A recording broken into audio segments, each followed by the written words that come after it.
in the UK. It was only for 3 years as I ended up moving schools to complete my GCSEs, but it definitely made an impression on me, as well as leaving me with a handful of anecdotes that I don't think I'll ever get tired of telling. Most of them are pretty funny, childish antics and schoolyard gossip, that sort of thing. But one or two others tend to provoke horrified reactions from anyone I tell them to. And one of these stories is the story of when Mr. Broughton had enough. So there was this kid in my English class called Francis, and Francis was one of those hard cases in our year group. He basically did whatever he wanted because teachers knew that it was just easier to ignore him and teach the kids who wanted teaching as opposed to rising to his bait. Try to discipline him and Francis might just decide to throw a chair or something. As you can imagine, most teachers didn't want the smoke, so Francis basically ran year 10 for a while. And it wasn't just the teachers' lives he made miserable either. Anyone who wasn't in his little circle of friends was a target for his aggression. As I'm often fond of telling people, he literally fulfilled the archaic bully stereotype of stealing people's lunch money. And it was quite a while before the school threatened to get the police involved. I think they couldn't even expel him because he'd already been expelled once and no other school in his postcode would take him, so we were kind of legally stuck with him, I guess. And apparently, so was Mr. Broughton. Francis gave all his teachers a hard time, but Broughton was a kind of exception. You see, he was a big bloke, an ex-rugby player who'd tried and failed at setting up a senior rugby team when all the year 10 and 11 lads wanted to do was play football or get high. Given the chance, he'd have crushed Francis in a second. But given all the rules on how teachers couldn't touch students, Francis knew he was basically untouchable. But that didn't mean he wasn't cautious about it. Francis definitely gave Mr. Broughton an easier time than the rest, at least, until the day he decided to push the envelope. So, that day we're sitting in English class and Broughton is trying with all his might to get us to read through Act 2 of A Midsummer Night's Dream. Francis is up to his usual tricks, trying to put people off reading, making silly innuendos, generally making a nuisance of himself. Broughton starts telling him off for it. Gently, mind you, but he's still telling him to shut up and behave. Whenever anything like that happened, I just learned to zone out and let it happen. Like, as weird as it sounds, there's only so much drama you can take before student-teacher verbal confrontations just get boring. So I'm not even sure how it happened, but I just heard Francis mention something about Broughton's wife. And then a big chunk of the class did like a subdued rap battle "oh" reaction, anticipating a sharp escalation. But by escalation, I purely mean verbal. There was never any chance of an actual physical fight happening, at least not between a student and teacher. That's what I thought anyway, and that turned out to be very wrong. Usually whenever Francis brought up something personal to do with the teacher, they had long since learned to ignore it. And the thing that really grabbed my attention here was that Broughton had most definitely not ignored it. He was looking up from his desk, redder than a beetroot, just staring at Francis after he made the comment about his wife. It wasn't even that bad, I don't think. From what I heard after, Broughton had said something about leaving the rest of us to get down to business, and Francis had said, "Oh, just like your missus, sir." Honestly, it was still considerably less harsh than the majority of the abuse he doled out to teachers, but still, Broughton was looking at him like he'd just slapped his wife in front of him. "Young man," Broughton started, his voice is literally trembling with rage. "I'm gonna give you an opportunity to apologize for your comment." Francis should have taken the chance while he still had it, but it was never like him to quit while he was ahead. "Oh, struck a nerve, have I, sir?" Francis just gloated. He didn't recognize how serious the situation was about to get, and honestly, neither did I. I didn't expect Mr. Broughton to explode the way that he did. I didn't think he even had it in him, yet little did I know, he was about to teach Francis a lesson he'd never forget. "Just apologize," Broughton said, "and we can leave this here." The way he said it was so seething that the whole class was silent, waiting for Francis's retort, and I remember shifting in my seat to subtly watch whatever he was about to do. I think everyone and their dog could see something cataclysmic was about to go down. Everyone, except Francis. "Oh, touchy subject, eh, sir?" he said. "What? Did she cheat on you or something? Having it away with the milkman on the side?" At that, Broughton exploded, standing up so violently from his chair that his desk shifted a bit. He then marches down one of the rows of desks towards where Francis is sat, and Francis responds by standing up, stepping into the aisle, and throwing his arms up in the air like, "Come on then," kind of way. He'd done it before, many times than I could count, and it always ended with the teacher backing down and Francis firmly being king of the classroom. Not this time. Both of Broughton's massive rugby player hands shoot up and wrap themselves around Francis's throat. The choking sound he set out was honestly terrifying, like a sharp, constricted attempt at inhalation that just came out as a gargle. The entire class gasped as Francis threw a punch in Broughton's direction, but his reach was nothing compared to the teacher's, and his swings missed wildly as he turned increasingly red in the face. I thought Broughton might throw a punch back for a second, but he didn't. Instead, he drags Francis just a few feet toward one of the windows. These are the kind that don't open up horizontally, like a door. They're the kind that open vertically and with just a crack, if that makes sense. Safety windows, so a kid couldn't just fall out, but with an angry teacher forcing a kid towards the opening, there was still enough room for a kid to be thrown out, which is exactly what Broughton appeared to be doing. He was forcing Francis's head towards the opening, pinning him down on the windowsill before forcing his head into the opening. Through a combination of choking and struggle, Francis had barely made a sound as the entire class just sat back and watched in horror. But as soon as his head was out the window, and he's looking down 3 stories at a concrete playground, his attitude changed completely. "Sir, please, I'm sorry. Sir, no." If anyone had been about to speak up, hearing Francis talk in a way that sounded utterly terrified, it stunned everyone into silence. It was like seeing a unicorn or something you never, ever expected to see with your own eyes. A scared Francis seemed like a complete oxymoron, a total impossibility, right up until that moment. "Tell me I wouldn't be doing the world a favor," Broughton said. He was angry that his voice was cracking as he screamed. "Go on, tell me. Tell me who'd be sad if I just dropped you." At least a third of Francis's upper body is jammed out the window at that point. His legs are flailing, kicking at the chairs and desks behind him, and for one hot minute, I think everyone believed Mr. Broughton was actually going to drop Francis out the windows. And only then did they speak up. Kids were telling each other to go get the head, begging the teacher to leave it and let him go. But Broughton was just deaf to their pleas and continued to berate Francis as he forced him further and further out the window. It was only when Broughton once asked again, like, "Who's going to miss you?" and Francis responded with something along the lines of, "My mum. She'll be on her own. Please, Mum. Mum."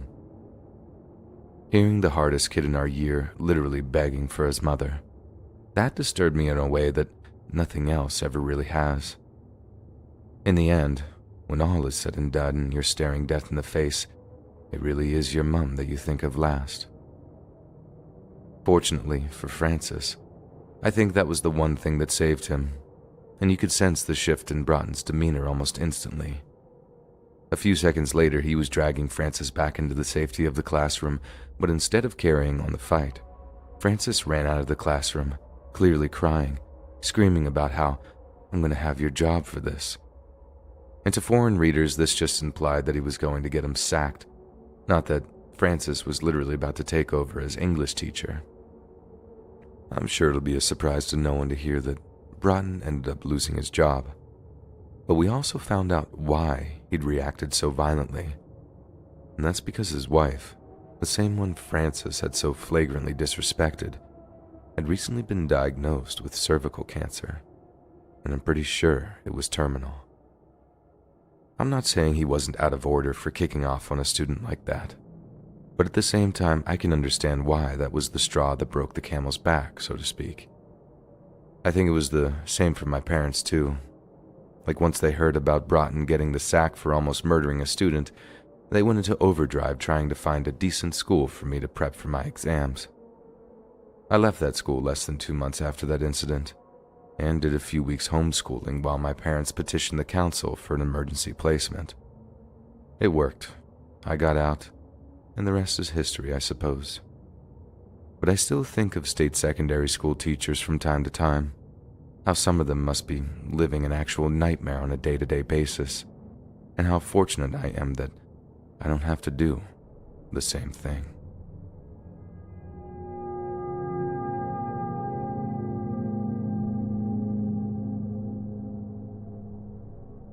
As a teacher, I have some pretty messed up stories to tell, but the kid that still gives me the creeps, even all these years later, was just 5 years old when this memory of mine went down. He was just a little kid, but that's the exact reason I found his behavior so disturbing. If it had come from a teenager, it'd be concerning but understandable. But from a kindergartner, it was downright chilling. So, this kid was by far the most poorly behaved child I'd ever had the displeasure of teaching. Not only was he the unholy trinity of disruptive, confrontational, and demanding of attention, but they were also extremely intelligent and manipulative for their age. On more than one occasion, I basically watched this kid not just start a physical fight, but engineer fights between other kids. One time, he took this one kid's little pencil bag, walked over to the coat rack where all the backpack coats were hung, then hid the pencil bag in some other kid's backpack. At first, I just sat back at my desk and watched him out of the corner of my eye thinking, what's he up to? But then, when he went over and told the pencil bag's owner and such a kid had taken it, I realized he was trying to cause trouble. Second graders can be really mean to each other, that's a given, but I'd never seen a sophisticated and malicious scheme played out by someone so young. And it wasn't like these were isolated incidents. He did stuff like that every freaking day. I've dealt with a lot of badly behaved children before, and most of them just need a little patience, care, and attention. But seeing how this one particular psycho kid interacted with just about anyone made me think that there was much more serious issues at work. My first move was to approach our department head, as frankly, I had no idea how to progress the situation. Punishments just didn't seem to work. I was in quite a state about the whole thing, but she was fantastic. She assured me that it wasn't my fault, but also warned me that there were no quick fixes, and what would follow might turn out to be a long, drawn-out, and stressful process. We couldn't just exclude the kid, not at such a crucial stage in their development. But at the same time, something needed to be done. And that thing was bringing a child psychologist on the school board's payroll who'd spend an afternoon observing the kid's behavior. That way, they could make an official recommendation on whether or not they should be moved to a special ed class or withdrawn altogether. So, on the day in question, the psycho kid was particularly badly behaved, displaying exactly the kind of behavior I wanted the psychologist to observe. I had specifically requested that she show up in the afternoon, just in case Psycho Kid just so happened to be subdued in the morning. It was rare, but it did occur. But then, as soon as the psychologist shows up and I introduce them as a nice lady who will be watching how great our lessons are, the kid's behavior turns picture perfect for the following hour. There wasn't even the slightest bit of rude, aggressive, or manipulative behavior from them, to the point that I was actually stunned at what a radical behavior shift there'd been. Luckily, they agreed to sit on a few more sessions and would be returning on Monday for more of the same, so it's not like I was up the creek with no one believing me. But not long after, when class ended and all the kids were filing out of the classroom with their coats and bags, etc., the psycho kid looks up at me as he's leaving and says, "I did good, didn't I?" I was stunned. Somehow, without ever being prompted, the kid worked out that the nice lady was there solely to observe him. Maybe she gave the game away making eye contact one too many times. I honestly don't know, but the psycho kid knew what the deal was, and the game was essentially up. The following 2 psychologist visits, the kid behaved like a dream. Please and thank you, sharing with other kids, complimenting them. Jesus, they put on such a good show that the psychologist didn't even think that there was anything amiss. And that's when the "I'm not crazy" moment started happening. We even discussed placing a camera in the classroom at one point, but the head of the department vetoed it on account of too many parents potentially objecting to the recording of their children. That kind of red tape is just one of the many frustrations that come with a career in teaching. Luckily, 3 months later, it wasn't even my problem anymore.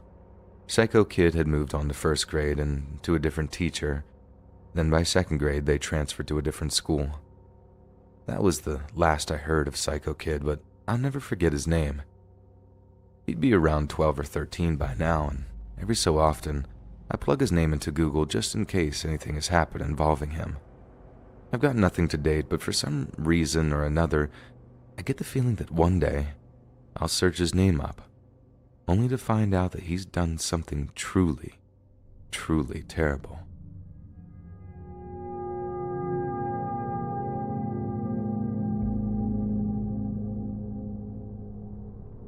I remember teaching a 6th grade class back in the mid-2000s that had every teacher's dream student in it. She was smart, diligent, always well presented, and her overall behavior was exemplary. On top of that, she was also quite a popular young lady and had a visibly calming influence on her fellow students. So needless to say, she proved to be pretty popular among the teaching staff too. Just imagine a person who makes your job infinitely easier. Heck, some of you might not have to imagine.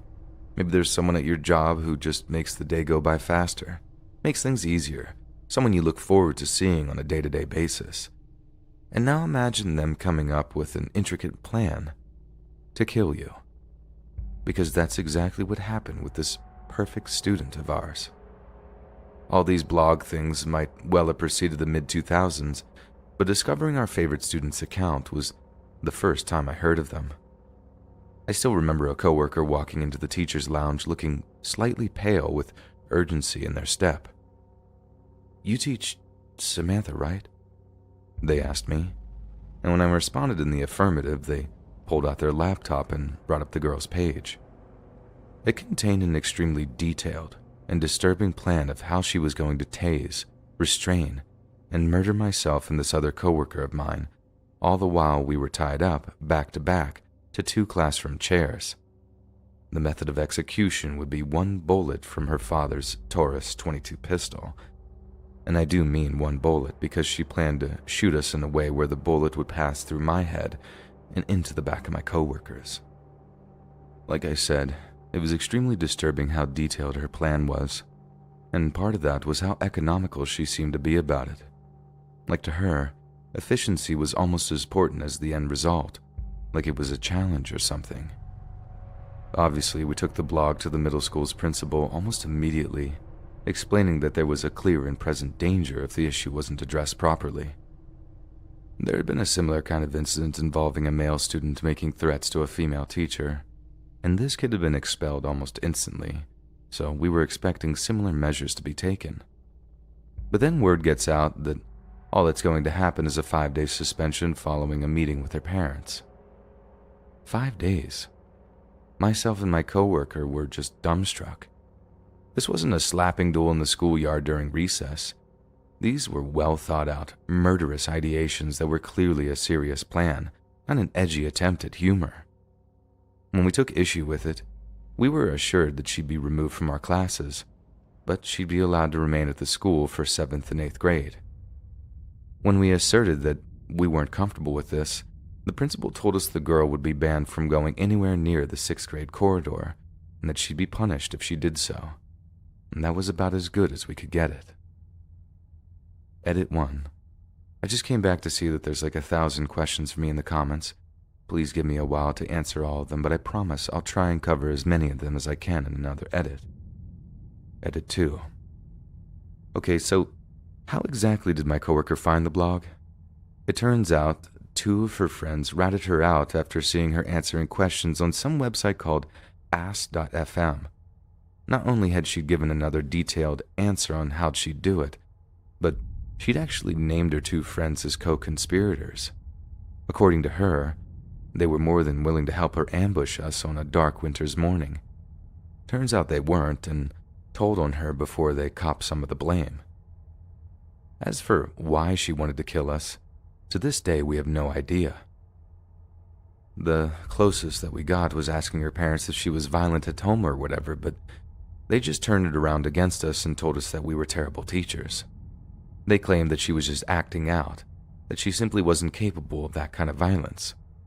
When we asked if her father did indeed own a Taurus 22, there was a very telling moment of silence in which I deduced that, yes, he did. As for the punishment that actually went over our principal's head, it was the school district, not our school's admin, who decided on the ineffective 5-day suspension. They were just painting by numbers. Infraction A plus infraction B equals punishment C. There was no personal touch, no individual consideration, and sadly, that's just the way it worked out in our school district. Finally, I think it's prudent I address the veracity of the threat, since I'm seeing a lot of the haha, you were scared of an 11-year-old girl. I'd like to remind these people that back in 2001, 12-year-old Christopher Pittman murdered both his grandparents with a shotgun he had somehow taught himself to use. Don't make the mistake of thinking that a kid can't plan an attack or operate a firearm, or generally just doesn't have it in them to commit an atrocity. Threats of violence should be taken seriously, no matter the age or status of the person making them. And even when we look like we're making mountains out of molehills, the alternative is losing people we're close to in senseless, bloody acts that are totally preventable. Attacks that are sometimes from the people we least expect.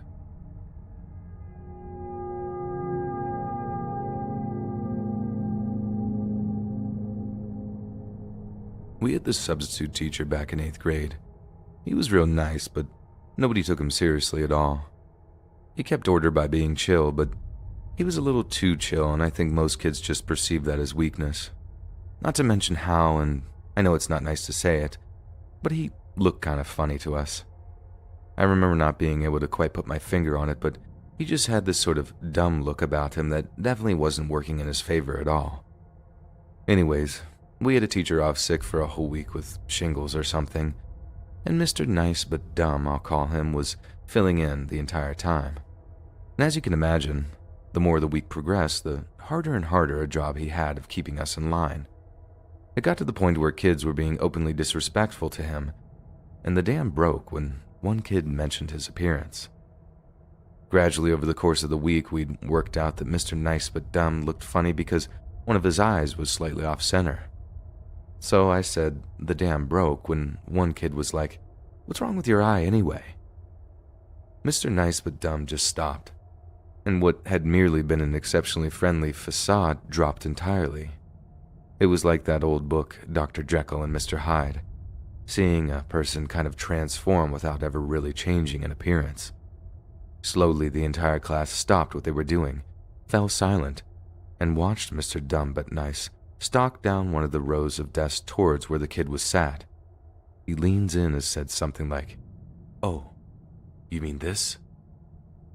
And he then reaches up and takes hold of his eyeball, and he proceeds to pull it out of its socket. As you can imagine, a room full of 12 and 13-year-olds having just witnessed something like that just lost their absolute minds. Kids were jumping up from their desk, either bailing from the room entirely or backing off and watching with grim satisfaction. You could see the inside of the guy's head. Dude, it was like this cavernous, fleshy socket, and as I was expecting a bunch of blood to come spurting out of it at any second, nothing came. It looked dry in there, and that's when it dawned on me. The guy had a glass eye. Mr. Nice but Dumb turned out to be a Gulf War veteran and had lost his eye in a friendly fire incident out in the desert somewhere. We all watched in absolute horror as he explained that the kid should be more polite with strangers, and that you shouldn't ask questions that you don't want to know the answers to. At that, he invited us all to sit back down so he could continue the lesson, but before he could, the principal shows up with one of the kids who'd bailed in tow. Mr. Nice but Dumb finished the rest of the period, then we, unfortunately, never saw him again. It kinda sucked because we had it real easy until the whole glass eye incident, and the sub we got for the last few days of our teacher's absence was kind of a jerk. So as you can imagine, the kid who asked the dumb question about Mr. Gulf War vet's eye was not too popular after that.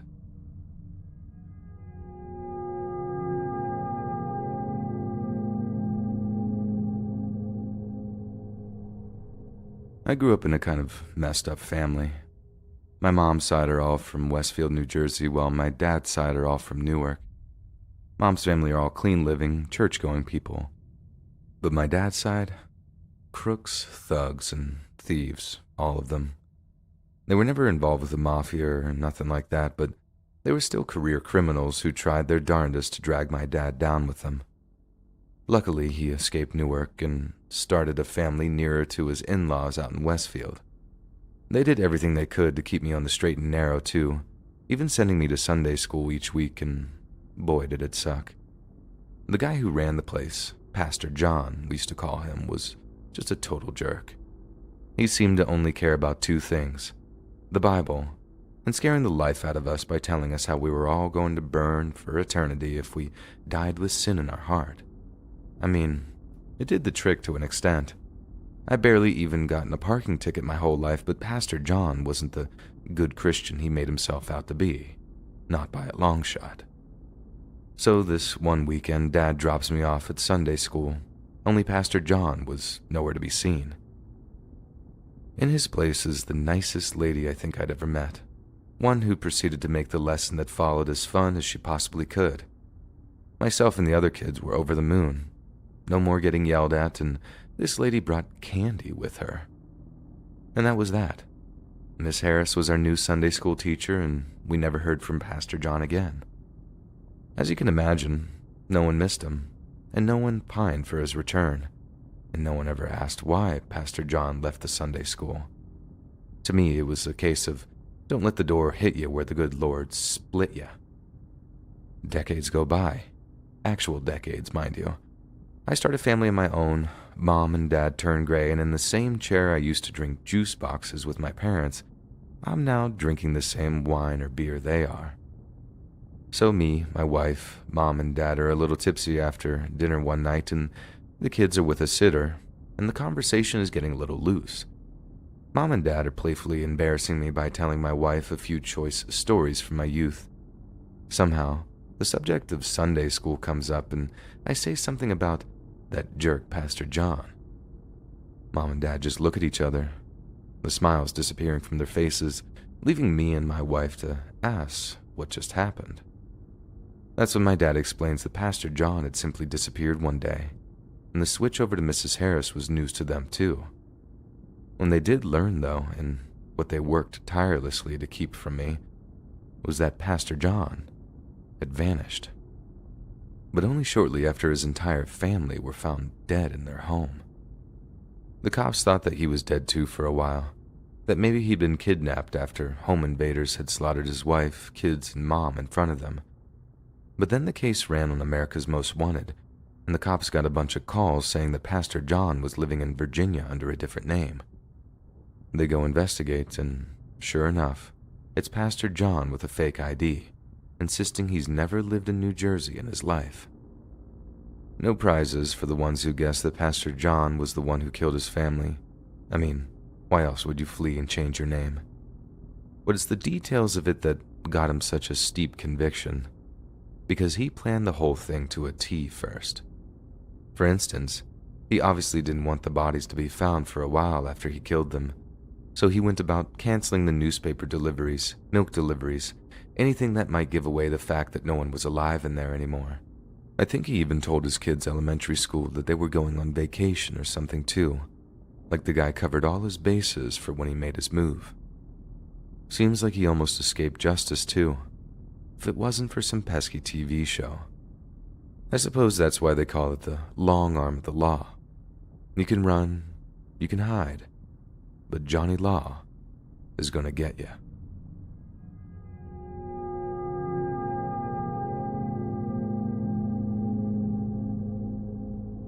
Back when I was a high school sophomore in my hometown of Dallas, we had 3 different science teachers in the space of a year.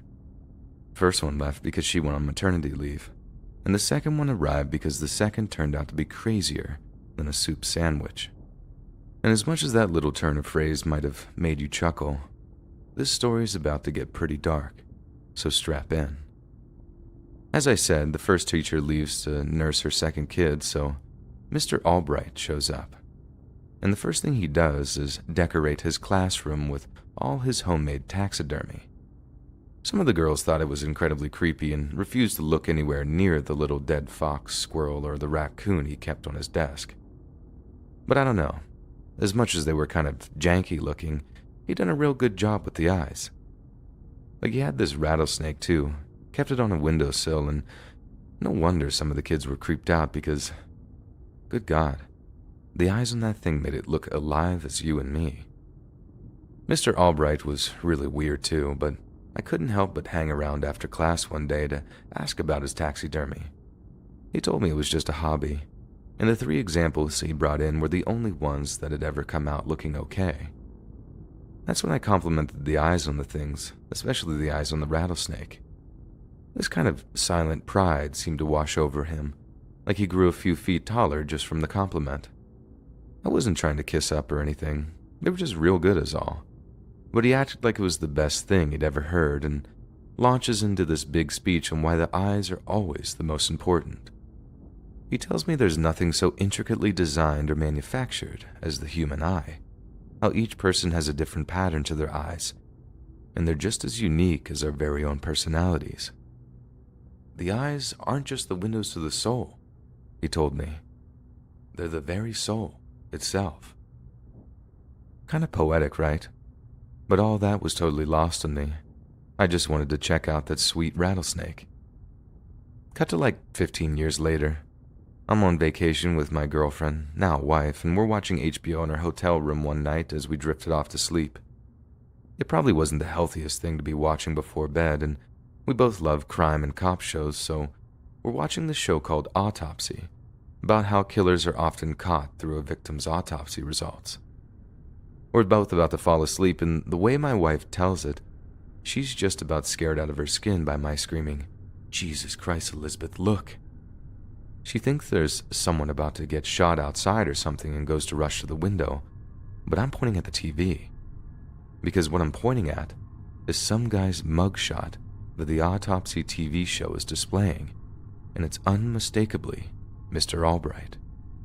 And no, he wasn't one of the victims on the show, but he was actually one of the killers. I was astounded how I'd never managed to hear about it. I know he was only teaching in our school for like 3 or 4 months, but God, being taught by a serial killer, and yes, multiple victims, was kind of a big deal. The thing that really, really creeped me out though, hearing what he'd done to the bodies afterwards. According to the narrator, Mr. Albright killed 3 people around the Dallas area in the early 90s, a couple of years after my encounter with him, and his thing was taking trophies. I'll give you one guess as to what those trophies were. Just one. You guessed it. The eyes. He took the girls' eyes after he'd killed them.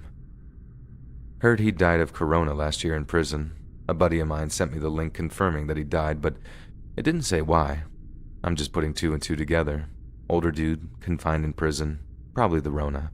But yeah, anyway, that's my story.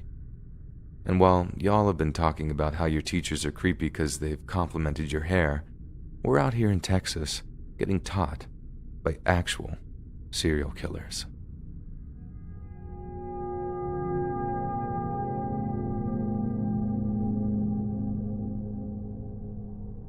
I had a 6th grade teacher who turned out to be an actual psychopath.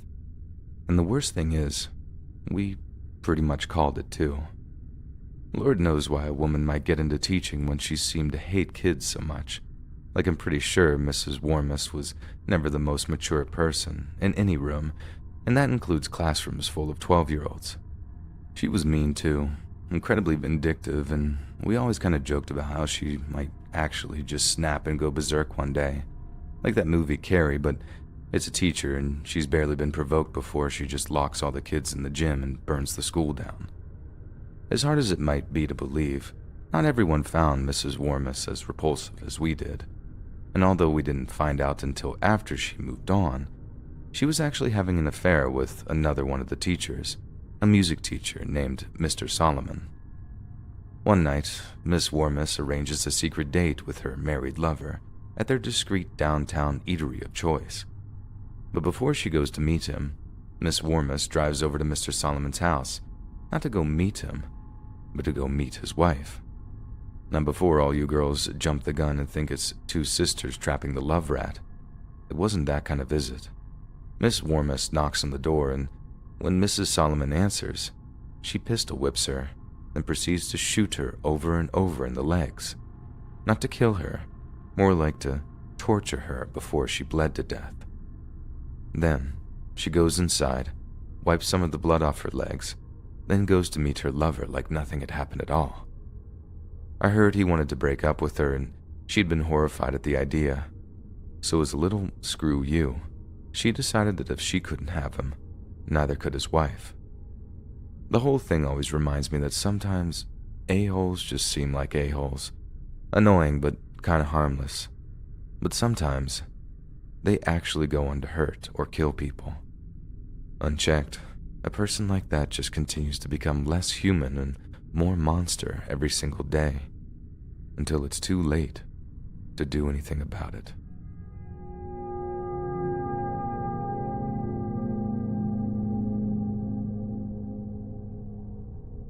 It was the second teaching position I ever had, and it was at this god-awful inner-city school with a power-mad principal and staff who just didn't care. I had two main problems at the time. One, the school's computer equipment was garbage and desperately needed an upgrade. I kept pushing for an upgrade, but she wouldn't release any funds because her frugal budgeting had made her the darling of the local school board. I was threatening to go public about it, and instead of just doing the right thing, I could tell the principal was looking to get rid of me. All she needed was a reason to do it. And two, the second problem was a girl we'll just call Tammy, because I can't actually name her or the school for legal reasons. Tammy was a pain in my behind, a textbook case of a disruptive student. I don't even mind if a kid just wants to show up and nap. I'm willing to just focus on the ones who want to better themselves. But a kid who makes it impossible for those kids to learn, every teacher's worst nightmare in my mind. Now, on the day it all started, Tammy was behaving particularly appallingly, and I was forced to send her to the principal's office. But when I demanded that she leave the classroom, Tammy straight up refused. I basically had to shout her out of the room like a Marine Corps drill instructor, just bellowing in her ear until she couldn't handle it anymore. I know that sounds a little harsh, but trust me, if it works, it works. I get her out in the hallway, and I'm kind of corralling her towards the principal's office, kind of impressed I'm managing to do so. But then it dawns on me that she's just walking there out of her own accord, something that was definitely not in her best interest. I ended up walking back to class, leaving her there with a smug smile. I knew something wasn't right with that picture, but I never could have guessed what was about to happen next. During lunch, the principal catches me in the teacher's lounge and asks if I can make an after-school appointment in her office, with Tammy, to discuss her behavior. She might as well have told me that she figured out how to turn base metals into gold. I'm standing there like, you managed to get Tammy to stay after school? What witchcraft is this? She assures me it's no magic and that I'm to report to her office at 3:15 sharp. For a while, I actually thought we might be making some kind of progress, like we made a breakthrough with her or something. But then, I remembered the way she smiled all smugly as I turned to walk away, and as much as I wanted to believe it, part of me always knew it was too good to be true. Because when I show up to the meeting, Tammy is in tears, and the principal seems mad at me.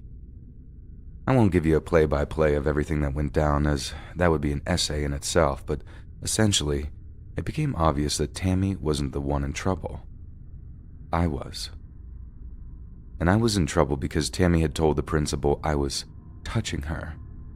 Different language was used at the time, and it's not anything I'm too interested in repeating, but needless to say, it was hideous.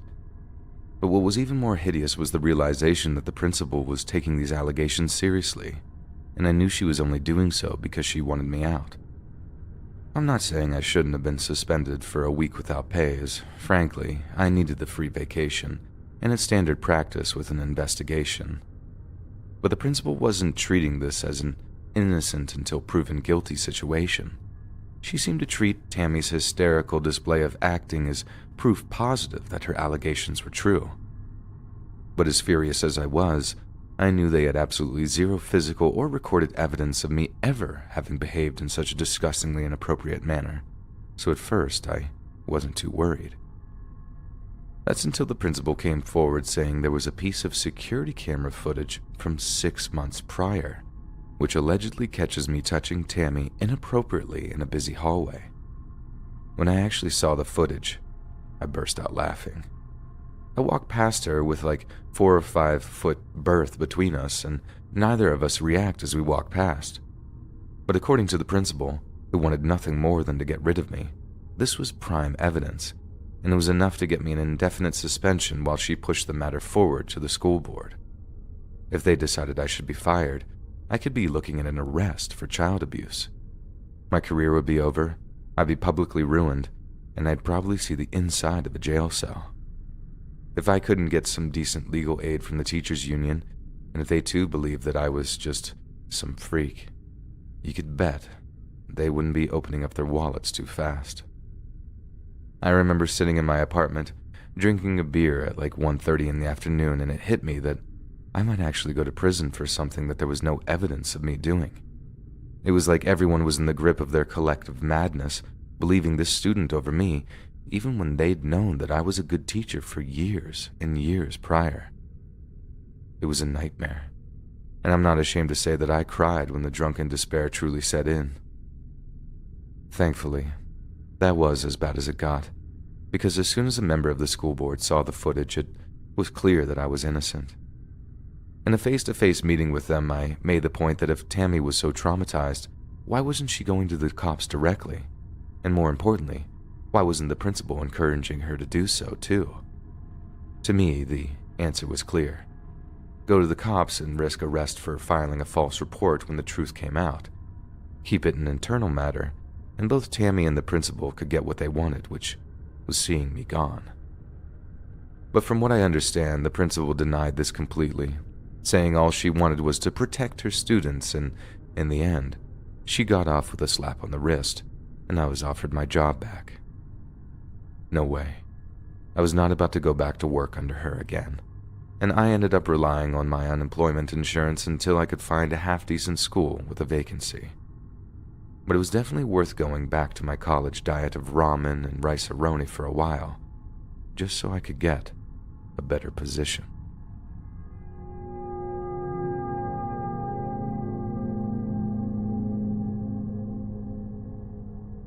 I had this math teacher back in 7th grade who was just an all-around creep.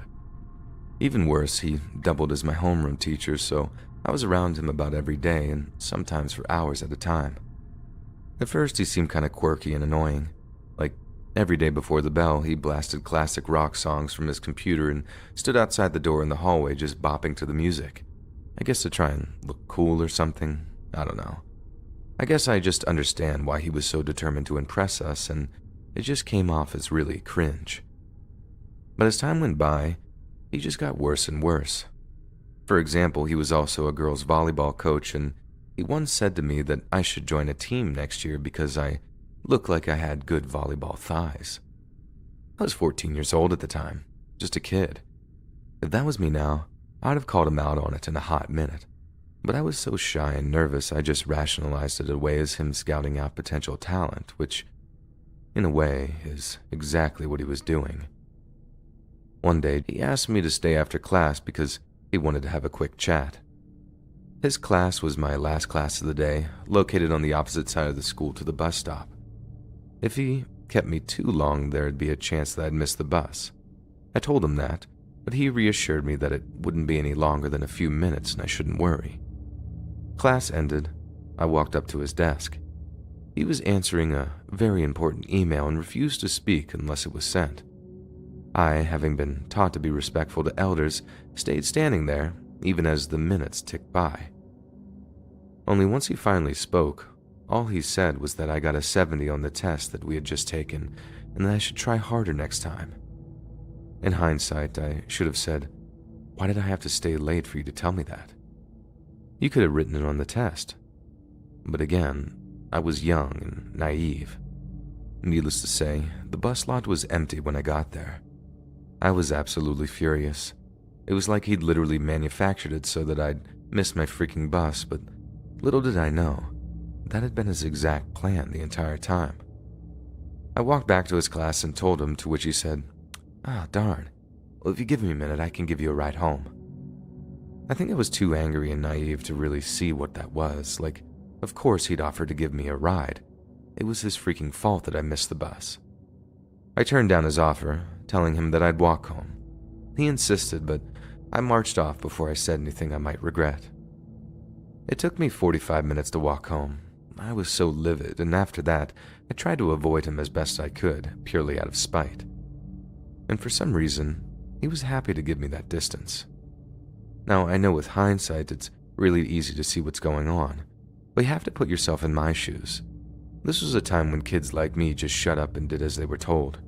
Teachers always had your best interests at heart, and punishments at school just extended home, too. When your teacher was mad, your parents were mad, and boy, did they ever let you know it. So I just shut up about it, and the following year, I didn't have any classes with him, so I just sort of forgot about the whole thing, not really realizing the significance of it until years later. I think it was like 4 years afterwards that I'd heard. I was definitely in my senior year of high school, but the word went around some of the girls that had attended that middle school that the old math teacher was a perv. I mean, tell me something I don't know, right? But then I heard that there had been an actual conviction. He was headed down to a state prison to do some serious time. But it was only when I'd heard how he did it that I was like, dear God. He touched one of his students after giving her a ride home after school. And when the cops talked to her, the girl said he deliberately kept her behind so that she had to accept the ride. The girl lived like 25 miles away, not walking distance like me, and it was scary thinking that as I walked out of his classroom, he must have been like, need to adjust the plan. I was so close to being that girl. That poor girl he'd finally managed to corner with his sick little tactic. And to me, that's no different than dodging a bullet.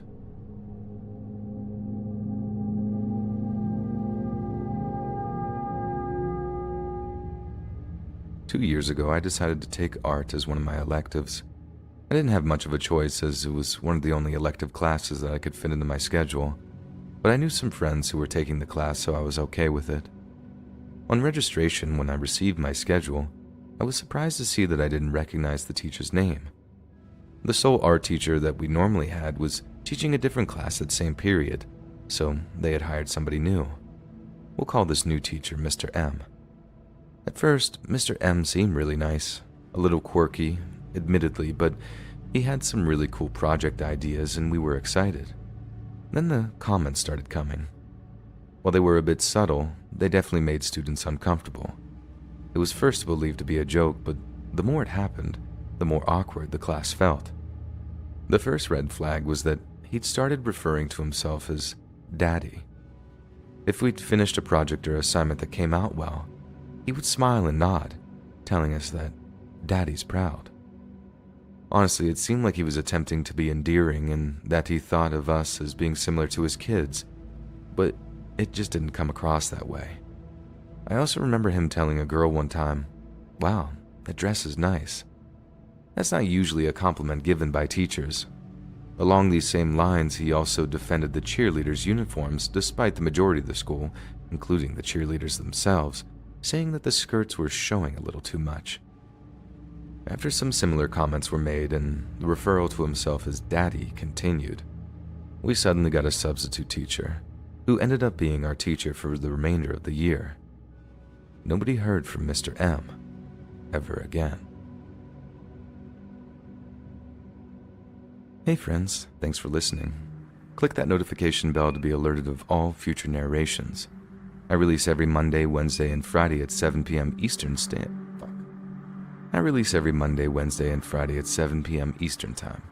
And if you got a story, be sure to submit them to my subreddit, r/letsreadofficial, and maybe even hear your story featured on the next video. And if you want to support me even more, grab early access to all future narrations for just $1 a month on Patreon, and maybe even pick up some Let's Read merch on Spreadshirt. And check out the Let's Read podcast, where you can hear all these stories in huge compilation form and save massive on data, located anywhere you listen to podcasts.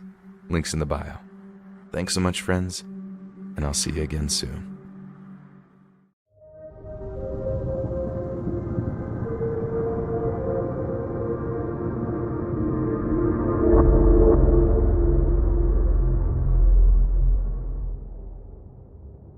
During the winter of 1989, I was a newly minted Marshall County Deputy Sheriff, and I was just about as green as they come. I'd honestly expected rural policing to be something of an easy ride.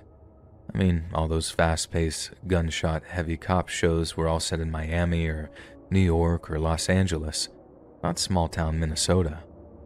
But in reality, it was probably just as difficult. Just because they're stacked on top of each other down in Chicago, it doesn't mean they're any more or less evil than those who live on big old ranches out in the plains. And even though I didn't encounter street gangs or rioters or any curbside ladies of the night, I still have a few dark stories of my own. This is one of the darker ones, a story that we used to call the Grigla Snowman. It was late November when we got the call about a missing person over in Grigla, a small town of about 200 people out on Highway 89. I remember we drove out to a place called Evelyn Avenue, little more than a collection of small, single-story ranch houses that looked out over some open fields. Our missing person was a male in his late 40s. He had a young child, a stable background, no criminal record. By all accounts, he was a happy person with everything to live for.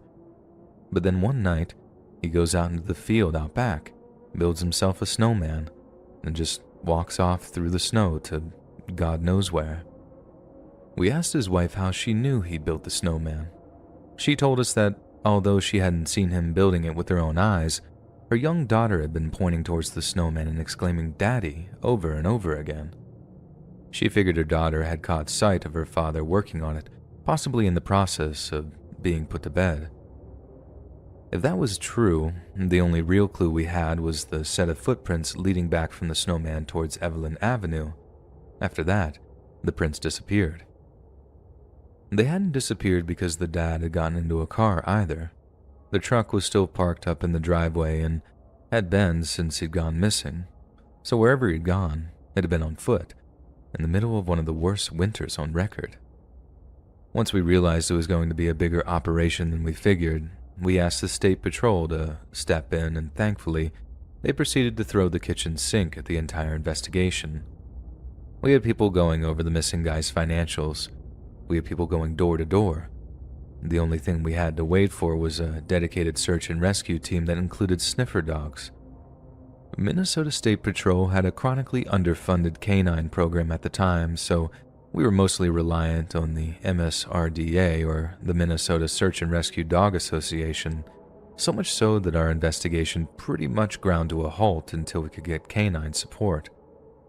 I'll never forget the day we all congregated at the end of Evelyn Avenue. There had to be a posse of at least 20 of us. Local deputies, state patrol, volunteers with sniffer dogs. We had a good idea that the father had walked out into the field, then had walked back towards Evelyn, but after that, we had no idea where he'd gone. So you can imagine our surprise when the dogs led us off into the field, then just refused to move anywhere else. They just kept circling the snowman, barking and indicating at it, I guess. Looking back, I honestly can't believe we didn't consider it from the get-go. We were so focused on the tracks leading back out of the field and all the stuff about the guy having everything to live for, and that we didn't stop to, how should I put this, think of the unthinkable. So as we're all just standing around the snowman, waiting for the dogs to move off, there was this sort of penny drop moment, I guess. Well, one of us had the penny drop moment, and it was one of the state patrol officers. All of a sudden, I just hear him talking to one of the volunteers like, "Hey, get away from the snowman." The guys near it jumped back, all confused for a second, but as the state patrol officer knelt down by the snowman and began delicately clawing at the frozen white mass, the rest of us realized what he was doing. There was this distinct no effing way moment when the patrol officer's delicate digging suddenly revealed this black spot, and kneeling down next to him, we all saw what was clearly the black tread of a boot. Within the hour, we had forensics out there, setting up a perimeter around the snowman before they cleared the rest of the snow away. The missing guy's body was curled up in the fetal position, the cause of death being blunt force trauma to the skull. Then, whoever had either knocked him out or killed him had just piled snow over his body. We never figured out if there was some greater significance to it or if the murderer had just taken the opportunity to hide the body in plain sight, but either way, the cover actually worked for around 40+ hours. Obviously, the footprints leading away from the snowman belonged to the killer and not the victim. Something we really should have figured out earlier. But the thing that really sticks with me is how the guy's young daughter kept pointing at the snowman and saying, "Daddy." Did she actually see her father being interred, I guess you could say, in that temporary frozen tomb? He'd been known to build snowmen with her in the years prior, so it's possible that the snowman simply reminded her of her father. But I can't help but think that in years to come, there might be some repressed memories just fighting to claw their way free of the mental fog of youth. We never caught that killer, and that accounts for one of the few regrets I have about my time as a deputy. I remember we made an arrest at one point. State Patrol brought a guy in for questioning because he had priors or something, but the county sheriff never liked the guy for it, and it was no surprise when the case against him quickly fell apart. After that, little by little, they kept reducing the number of officers on the case until one day, once the sheriff was sure the media wouldn't kick up a stink about it, the whole thing was just tossed into some filing cabinet with the rest of the cold cases. No justice, no closure, no answers. Shortly after, the poor widow and their kid ended up moving out of town, probably to move in with relatives who could help raise their daughter. After that, people slowly stopped asking us about the case, and then after a while, it was as close to as forgotten about as possible. But it won't be truly forgotten until the guys that were there that day are all dead. You don't just forget about something like that.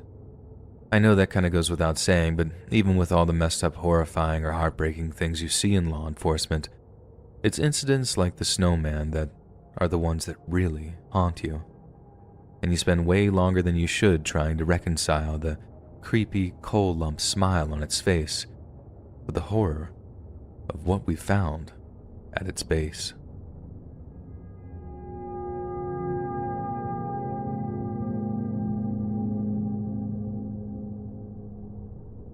Back when I was in 4th grade, we had this girl in our class called Sarah. Sarah was definitely a problem child, and nowadays it was probably her parents that were to blame. But at the time, I hated her because she was just weird. Then one year, after winter break, Sarah wasn't in our class anymore. A bunch of rumors went around about what might have happened to her, but no one knew for sure, not until someone spotted her in the next larger town over. The next thing I hear, Sarah's parents had cut all her fingers off. I was only 9 years old at the time, but even then, I thought that sounded a little far-fetched. My parents punished me for stuff too, but I got grounded or spanked or something like that. Same with all the other kids. Your mom and dad don't snip your fingers off no matter how bad you've been. We figured Sarah would be back at some point, so we'd get to ask her ourselves. I mean, she still needed to go to school, right? She wasn't dead. But when we asked our teachers, he said that Sarah wasn't coming back to class and had gone to live with relatives out of state. So then it was like, oh my God, is she dead? It was only years later that I found out the truth and how the creepy finger-cutting thing was actually kind of half true.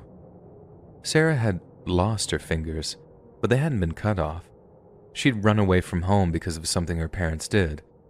We never found out what they did exactly, but it was bad enough that she'd want to run into the woods in the middle of a snowstorm. So bad that no matter how cold she got, she refused to go back to her parents. Sarah got frostbite. She almost lost her nose and part of her cheeks, but doctors couldn't save 6 out of her 10 fingers. She would have died if it wasn't for some stranger picking her up at the side of the road and rushing her to the emergency room. Then, as for the whole thing about going to live with relatives out of state, none of that was true. Sarah didn't have any family that CPS knew of, and her parents were such a risk to her that they placed her in a foster care in a whole other state. Definitely the most messed up memory I have of my childhood, and sometimes I think about Sarah and I hope she grew up to be relatively happy and the care of people who actually cared about her. The scary side is wondering what her parents were doing to her that'd make her so scared. Like, I get that she might have just gotten lost, then tried to get back home and just couldn't, but that just doesn't sit right with me. Like I said, we were 4th graders, but we weren't dumb. It would be pretty hard to get lost in the woods because you can basically still see our town through them. They're not that dense. So what did Sarah's parents do that she'd rather almost die than go back and get help? But honestly, at the end of the day, I think I'm better off not knowing.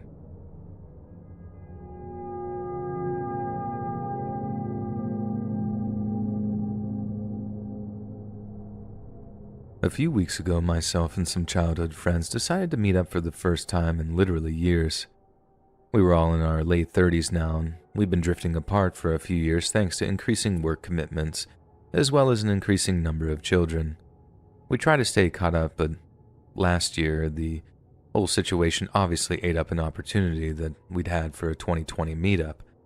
So, come the beginning of November this year, we were chomping at the bit to get out to the cabin for a few days. So, the cabin I'm referring to here is a little pet project of ours that dates back almost 10 years. We've always had quite an outdoor activity-based friendship, only less hunting and more like s'mores around the campfire kind of guys. So we figured that instead of getting gouged to rent 1, 2, or 3 times a year, we should probably just pool our money and buy one, with ownership being split 4 ways. So we found one, bought it, and spent one whole summer fixing the thing up. And boy, was it a fixer-upper. I guess you get what you pay for because we didn't pay much, but getting to basically rebuild the thing ourselves generated this deep emotional attachment to it. So as you can imagine, not getting to see the place for just over a year really sucked. Naturally, we were hooping and hollering when we arrived on Friday the 5th, due to depart on Sunday the 7th. We had beers, burgers, and a lot of bourbon, and after more than a year of all the anxiety from 2020, it was great to get back up into the mountains again. At this point, it's almost like I want to be able to tell you about some creepy phenomena that began with our arrival and steadily increased in intensity. Something, anything to have given us an idea that something was wrong up there. But there was nothing. No howling in the night or footsteps outside the cabin. We didn't spot anyone watching us through the trees or find weird footprints in the snow. Nothing to warn us of what was to come. The first night was like all the other first nights at the cabin. We spent it out by the fire, roasting wiener dogs, toasting marshmallows, and getting very, very drunk. Then the next morning, once the bacon, egg, and cheese had blown away the hangovers, we decided to give the cabin a quick fix-up, while those less DIY skilled would go out to fetch firewood. Being fairly handy with a hammer and nail, I stayed around the cabin to replace some of the ceiling planks, and after another round of bacon, eggs, and cheeses, we got back to working and getting all the chores out of the way so we could get back to relaxing. I was hauling firewood while 2 of the other guys, Paul and Jason, were out looking for dryish dead wood that we could use for kindling. The snow had been coming down pretty heavy up here in Montana, and almost everything was soggy and unusable, so gathering up firewood was probably the biggest task we were faced with. I had maybe 3 or 4 hunks of firewood in my arms, making what must have been my 20th run while walking towards the little drying area we'd set up, when I just hear something that makes my blood run cold. It was one of my buddies, and they were screaming for help. I didn't think, I just reacted, dropping the logs and sprinting through the forest in the direction of the scream. I called out for Paul and Jason, honing in on the sound of their reply, and suddenly, there they were. Paul was lying face up on the ground, totally unconscious, with what I first thought was a gunshot wound to his chest. Jason had both his hands over it, keeping pressure on the wound, and I was pulling out my phone before he even suggested I call 911. When the dispatcher told me we might be waiting for up to 30 minutes for an air paramedic, I felt sick.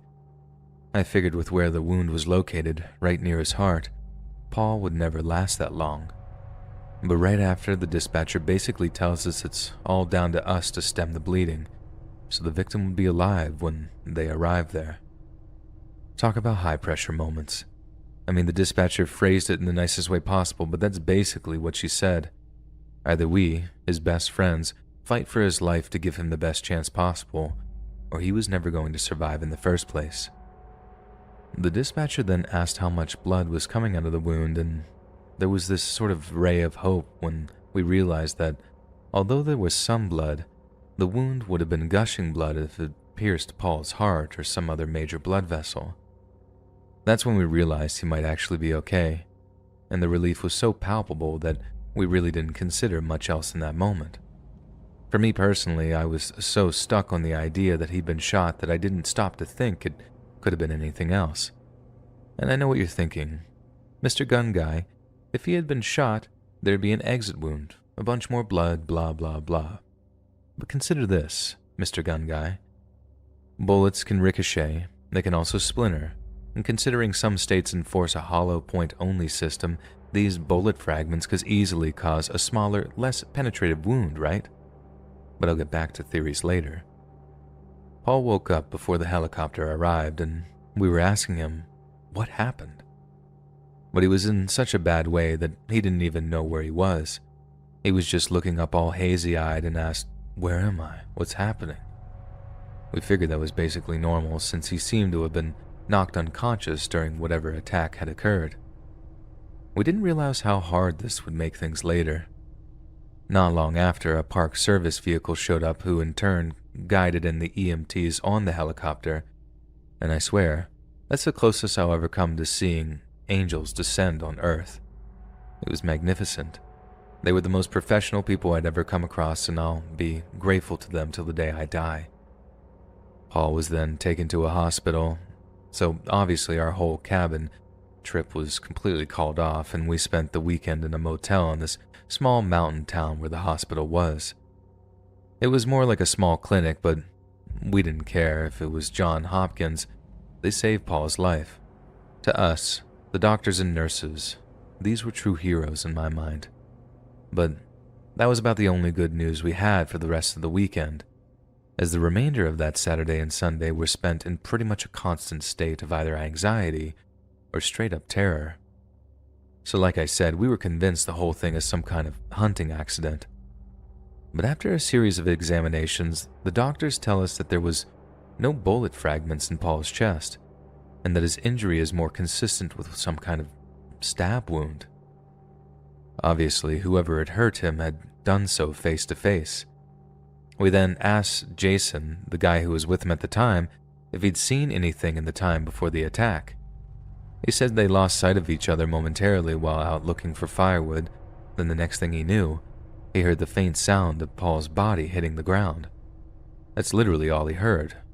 No gunshot, no sound of any struggle, no scream, nothing.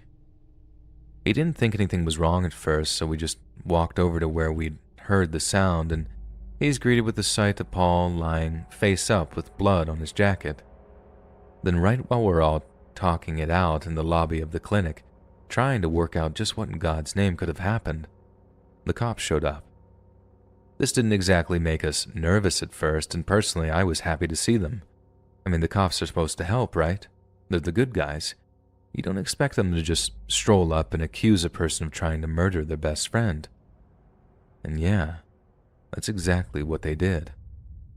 After an initial round of casual questioning, the cops asked us if We were going to hang around town until Paul was discharged. Obviously, that was the plan. We weren't going to leave without him, but we got the impression that they didn't want us to leave town, and this hunch turned out to be correct. On the Sunday evening, the cops showed up at the clinic wanting to talk to Jason. We were out down at a bar at the time, but the clinic gave the deputies Jason's number, and they called to say that they wanted to talk to him. He said he was headed back to the clinic after dinner, but the cops insisted they wanted to talk down at the station, which immediately sent alarm bells ringing for us. By his own admission, Jason had nothing to hide, and I remember he shrugged off the suggestion that he might need to get an attorney. But in the end, he got one, mostly because he had to. The whole "we need to talk" thing was basically an ambush, and it turned out the cops had him down as the prime suspect. They didn't believe a word of his story, that he hadn't heard or seen anything, and they basically told him they were going to search his belongings until they found the weapon he'd used. And then this brings me to the weapon. The doctor said Paul had been stabbed by something long, sharp, and thin, most probably an ice pick. But not a single one of us had an ice pick in our possession, and as much as the cops scoured the area around the cabin to find one, they failed to do so. But regardless, the way the cops saw it, there had been a fight amongst friends. Jason attacked Paul in a moment of rage, but then instantly regretted it. I can understand why an outsider might come to a conclusion like that. I really can. But we knew Jason and Paul. I mean, really knew them. And there's no way they'd have gotten into a fight, or at least they'd have admitted it if they did.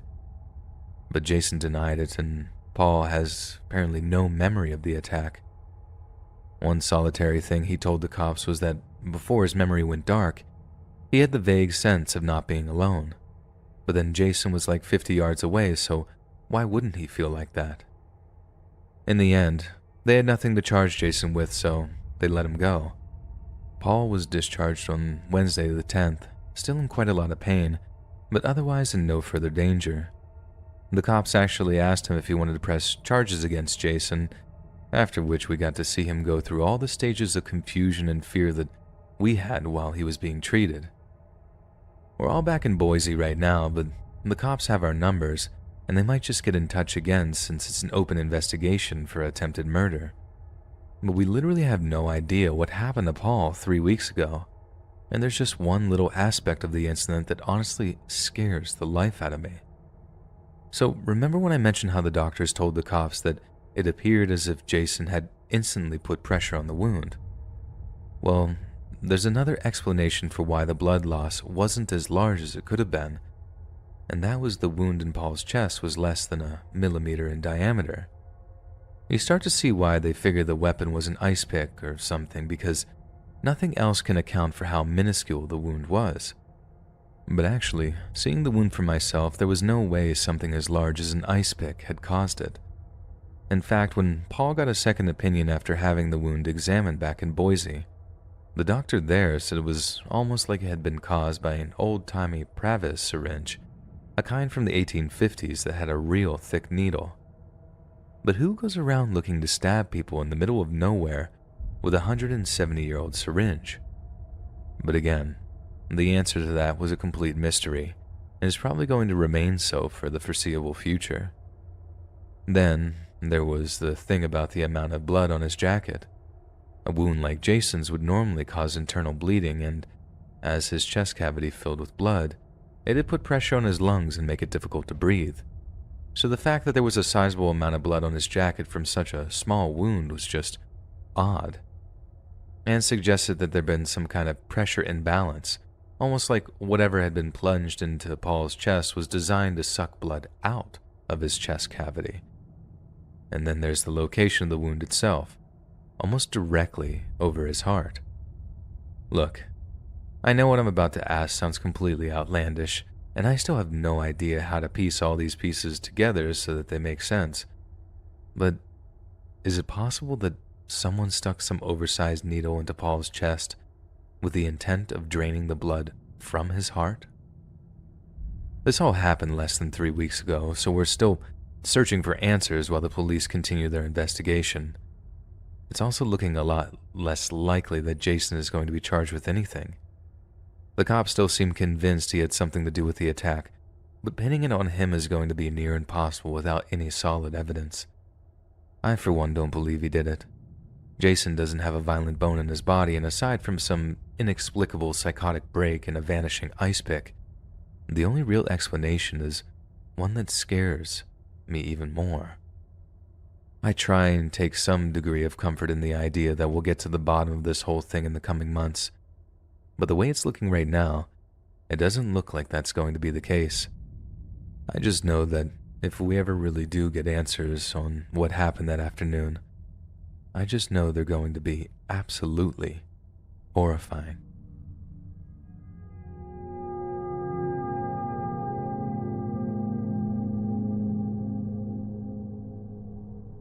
One of the scariest moments of my life occurred during the winter of 1994.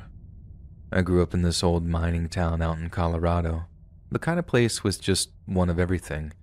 One grocery store, one church, one school, you get the idea. It's in a pretty remote area, and it's one that's dotted with abandoned mine shafts of all different sizes. Obviously, it's not exactly safe for kids to go out playing on the outskirts of town, and the way I saw it, the need to keep kids away from the old shafts gave birth to rumors of what we called the Pig Man. The Pig Man was said to be almost 9 feet tall, with hooves for hands and a pig's head instead of humans. It lived out in the mines, was the product of some unholy union of man and beast, and lived mostly on a diet of cute woodland creatures. But when the Pig Man could get its hands on kid meat, it ate that. It sounds like a bunch of nonsense, right? All just made up to keep kids away from dangerous places. I think I probably believed it when I was smaller, but by the time I was 13, and I'd actually been to a few of the old mine shafts, I knew it was just a made-up story. But it wasn't a story, and I found that out quick. That was also the day that I found out how sometimes grown-ups tell kids stories for a reason, not so much to baby us, but to protect us. So like I said, I was 13 and me and my friends used to spend a lot of time out on our bikes. Because the old mine shafts had an allure of danger about them, and we were in the habit of ghost hunting, they were too good to resist. We used to ride out to each one during the weekends of winter break, exploring as much as we dared before ticking it off our list of potential ghost hunts. And then came time to ride out the old McLennan Mine, one of the largest in the area and maybe even the largest in the entire state. We were adventurous, but we weren't dumb, and we knew not to go too deep into the mines or anywhere that was cold, dark, and dangerous. But as it turned out, we didn't need to. The thing in that mine came to us. Because as we're exploring the first 100 yards of the mine shaft, we start hearing something moving in the darkness ahead of us. It sounded like rocks crunching under the weight of something, and since animals, sometimes bears, occasionally use the mine shafts as their dens for hibernation, we started to get a little nervous. We're shining our flashlights on a section of the tunnel that drops down out of sight, convinced we're about to come face to face with a black bear or something equally intimidating. We kept backing off towards the entrance to the mine shaft, but we were doing so painfully slowly, flashlights glued to our hand. We were scared, but this rabid curiosity seemed to be outweighing the fear of it all. We hear a little more scuffling down below, then something that sounded like a grunt. But by that time, we're basically convinced it was an animal, so we're even more or less keen on seeing what it was. Then, right as we hear some more scuffling, there's another grunting sound, only that time, it was quite clear that what was going on down there wasn't exactly an animal. Or if it was freaking huge. The fear ramps right back up again as we silently start moving back towards the entrance. Then as we're almost near the entrance, I hear what sounded like a word being spoken behind us. I freeze, turn around, and shine my flashlight in that direction just in time to see something come into view. And literally the second I laid eyes on it, I just turned and screamed, "Run." And I screamed run because I saw the Pig Man. I saw his snout, his molted skin. I saw his bright red eyes and his hooves for hands. It was the single most terrifying moment of my life, and as we rode back into town, I swear we didn't stop for a second until we were back in our respective parents' homes. Naturally, I was in a real bad way by the time I got home, and although I'm not too proud of it, I remember bursting into tears as soon as all the adrenaline started to taper off. They were ugly tears too. I'm talking like wailing, not just sobbing. Mom and Dad rushed in my room almost right away, worried that I was hurt or something really terrible had happened to me. To me, what I saw was terrible. It was the scariest thing I'd ever seen in my life. Even today, I get the shivers just thinking about the face I saw. But what messed me up was that I had literally no explanation for it. Well, outside of the terrifying tale of the pig man, of course. However, my parents, on the other hand, they did have an explanation for it. And since I was sort of old enough to handle the truth, they told me something that I found utterly depressing. So the pig man was real, not just a made-up story to scare kids. Well, it was supposed to scare kids and keep them safe. It was just based on something very, very real. The pig man had been a miner, like so many others who used to live and work in our town, and as it turned out, the old McLennan mine was shut down due to an accidental fire that caught in one of the tunnels. The company had managed to get most people out, but one or two guys just couldn't get out in time. Pigman was one of them. He'd been so badly burned that his nose was almost completely gone. In fact, he received life-changing burns to almost his entire body. Then after that, the battle with various insurance companies as well as the mining company himself just drove him completely insane. He'd lost almost everyone close to him in that fire, and here was some pencil pusher like, "I have 1,000 questions and exams to put you through before you can get a cent from us." Then, once he was healthy enough, Pigman just walked out of town one day and didn't come back.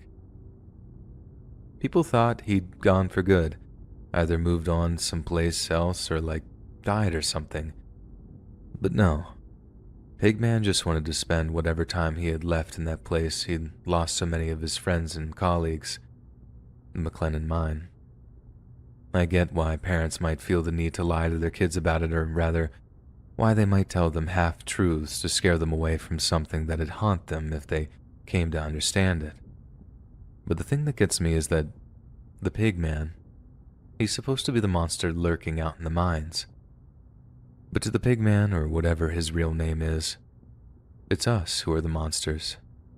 People who saw a man who'd lost almost everything, then treated him like a freak and an outcast when he couldn't just be normal again.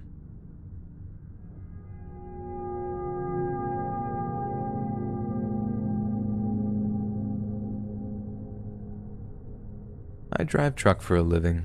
Not long-haul semis or anything, but I'm still on the road a lot. And up here in Massachusetts, it gets wicked bad during the winter sometimes. I remember passing a semi on a snow-covered 2-lane highway one time. My truck started sliding and I was basically sideways between the snowbank and semi doing 55 miles per hour. Somehow we both came out okay, and it was all because the semi-driver stayed cool as a cucumber.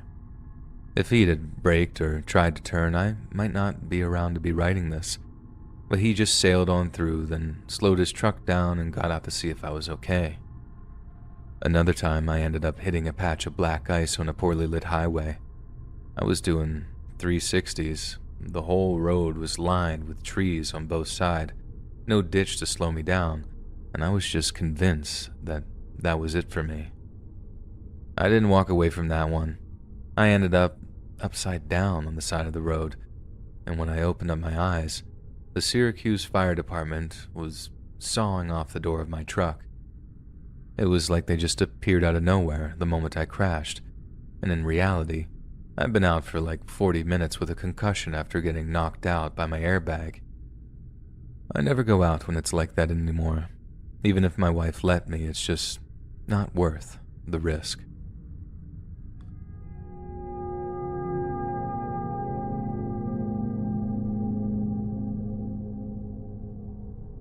My uncle died recently, passed away in early January after a freak car crash. He hit a patch of ice, slid off the road, and hit a tree. It was tragic. Everyone was devastated. Deaths are all the harder when they come suddenly like that. But the more I think about the way he died, the more his death scares me. Like I said, my uncle slammed into a tree after hitting a patch of black ice. From what I heard, he was trying to keep his car on the road, and while he was swerving from side to side, he just careened into this tree at the side of the road. The only tree for literally miles around. Where we live is mostly just corn and wheat fields, flat as the eye can see, and I guess whoever carved up the land and ran the highway through it decided to just leave this one tree there. I don't know, for decoration or whatever. If he'd have crashed into one of the fields, he might have just been just fine. Sure, if he rolled his car, that's bad news, but just bouncing into a barren cornfield might only have resulted in cuts and bruises. My family and his friends put it down to bad luck. Just happened to skid at the wrong place at the wrong time, then boom, his life is over. But then, here's where things get weird. I thought I was going crazy for a while, like I was legit looking at online therapy sessions. There are a ton, go figure. I thought I might have just been obsessing over minor details as a way of compartmentalizing my grief, which was obviously manifesting in a really unhealthy way. But then I started looking stuff up online, and 26 people have all crashed into that lone tree since the end of World War II, and every single crash has been fatal. It always happens in the winter, but I thought that was going to be a given. But then every incident I found was between Christmas Day and January 3rd, which is exactly 10 days. And in each crash, there was only ever one person in the car. I thought this was kind of freaky, but then I figured there might have been other crashes that weren't reported, and it was a well-known so-called accident black spot. But if that was the case, and the local highway patrol had known about this since the freaking 40s, just cut down the tree, right? How did whole different generations cart bodies away from that thing and still not think to cut it down? And how did 26 different cars smash into it without it coming down on its own? That's a lot of questions, right? But they were questions I wanted answered, and so I called the local sheriff, suggested he get rid of that lonely old tree. Heck, I even offered to saw through that SOB myself. Bearing in mind this is the same sheriff who was uber supportive of our family after the crash, but he just changes his tone like, now why would you want to go and do a thing like that? I thought he was kidding me, so I brought up the 26 fatalities, told him we might be able to save a few lives, and managed to stop myself from barking at him about how Uncle would still be alive if the tree wasn't there. He said he'd get back to me, only he didn't. It's been months now and I still can't get him on the phone. It's getting to the point where I think something strange is going on with that tree. I'm going to drive out there to check it out and maybe edit this post later or post a new one reporting what I find. I'm not some kook who believes in orbs or ESP or anything like that, but that's what gives me the creeps about this. I think this is something that science might not be able to explain, not at the present anyway. And I can promise you, when I do drive out there, it'll be smack bang in the middle of summer, on the warmest night of the year.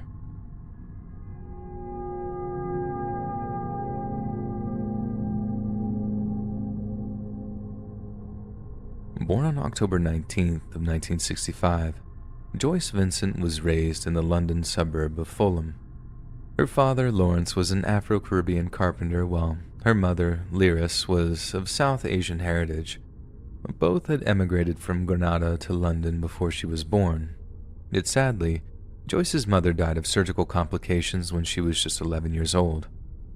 Following their mother's passing, Joyce's 4 older sisters took over the child-rearing duties and essentially becoming Joyce's surrogate mothers until she was able to look after herself. Lyris's death had caused the girl's father to become incredibly emotionally withdrawn, and this put such a strain on the family that what should have been a network of support became something Joyce desperately wanted to escape. Although she left school with no qualifications to speak of, Joyce's charm, charisma, and natural intelligence meant she was able to secure herself a relatively well-paying position as a secretary.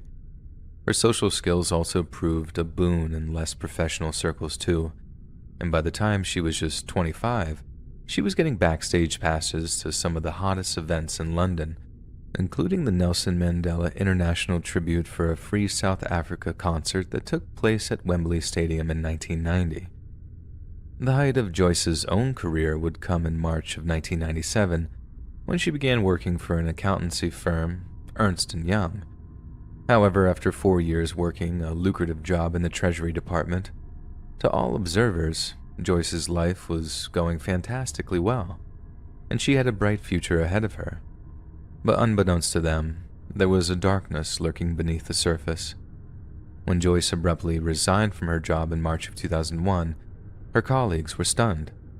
Instead of giving a 2 weeks' notice, she simply cleared out her desk one day and disappeared.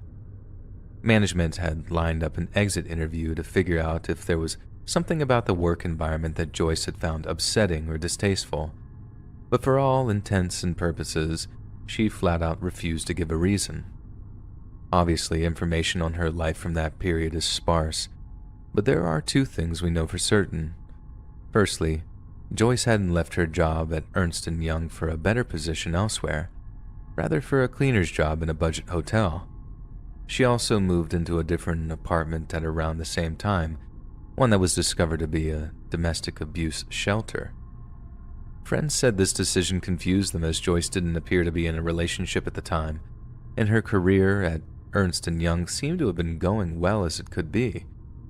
But regardless, her relationship with her family and friends became more and more distant, to the point that she became little more than a ghost to them. One friend later said, she detached herself from her family, but there was no bust-up. They're a really nice family. We didn't know at the time, but we later found out that she was in a relationship and there was a history of domestic violence. She didn't talk about it though, not at all. It's like she was ashamed of it, or maybe she just didn't want her abuser to find her. By the winter of early 2003, Joyce was still living in the domestic abuse shelter above the Wood Green shopping city in London.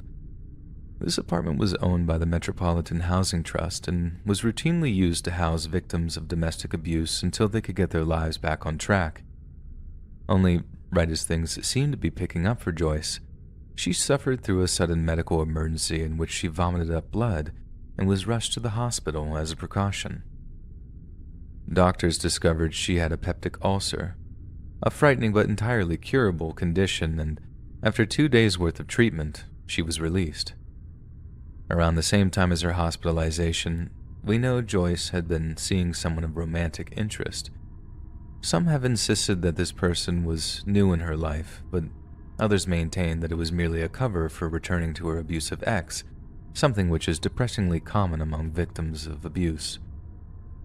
But what is clear is that shortly after she was released from the hospital, Joyce seemed to drop off the map entirely. When friends stopped hearing from her, they assumed she just wanted some space, and whatever family she had left were apparently too busy to check on her. Weeks turned into months, months turned into years, and still no one had heard from Joyce. It reached the point where some who'd known her believed she moved out of town, maybe even eloped with her new squeeze. Joyce's neighbors were just as disinterested. They didn't question why the TV seemed to be constantly switched on in her apartment, even late at night, and they eventually assumed the bad smell seeping through the door was from the garbage cans at the bottom of the stairwell. It was only when someone's bottom line was affected that anyone bothered to check on Joyce. In the end, the first people to knock on her door in literally years were a team of debt collectors. On January 25th, 2006, and whilst in possession of a set of the apartment's keys, the debt collectors entered Joyce's home. One described the aroma that struck them in that instant as the worst thing I'd ever experienced, and they knew instantly that something was horribly wrong. Joyce was discovered lying on her back next to a shopping bag, surrounded by Christmas presents she had wrapped but never delivered. Her remains were described as mostly skeletal, and were so badly decomposed that Joyce had to be identified via her dental records. Since there was no real way of determining the cause of death, The police were forced to rule that Joyce's death was by natural causes, and there was nothing to suggest any kind of foul play had occurred.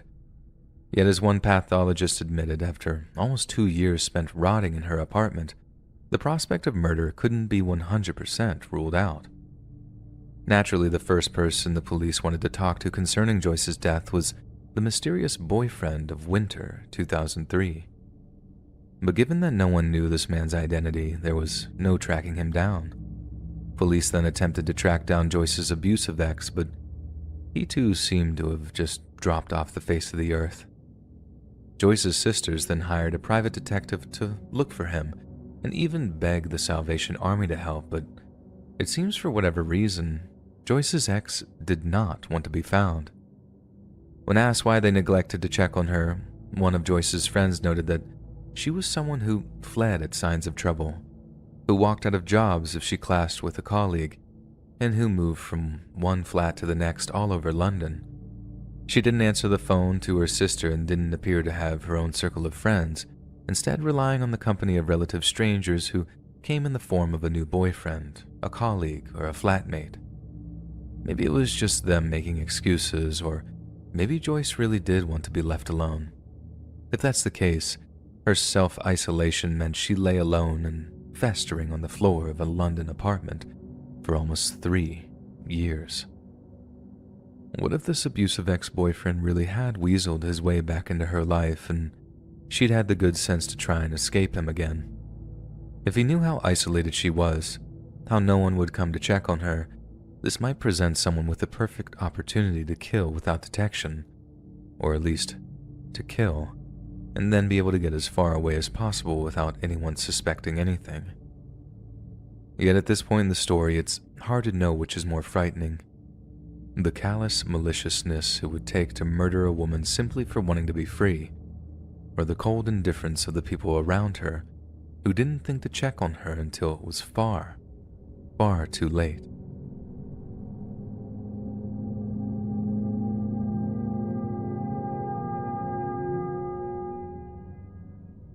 For many of us, one of the only silver linings to a dark and frigid winter is the possibility of snowfall.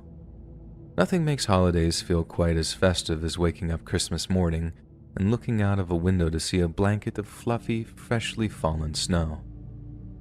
As time, technology, and abundance have advanced in unison, snow has become something we hold a great deal of affection for, associating it with the wholesome fun of snowball fights, while 50s crooners implore the clouds above to let it snow, let it snow, let it snow. We're quick to forget that, as time goes by, the sight of snowflakes falling from the sky was something humanity had learned to dread. Not just because snowfall promised biting cold and a dearth of sustenance, but because it could fall in apocalyptic amounts. In the winter of early 1972, the people of northwestern Iran were suffering terribly.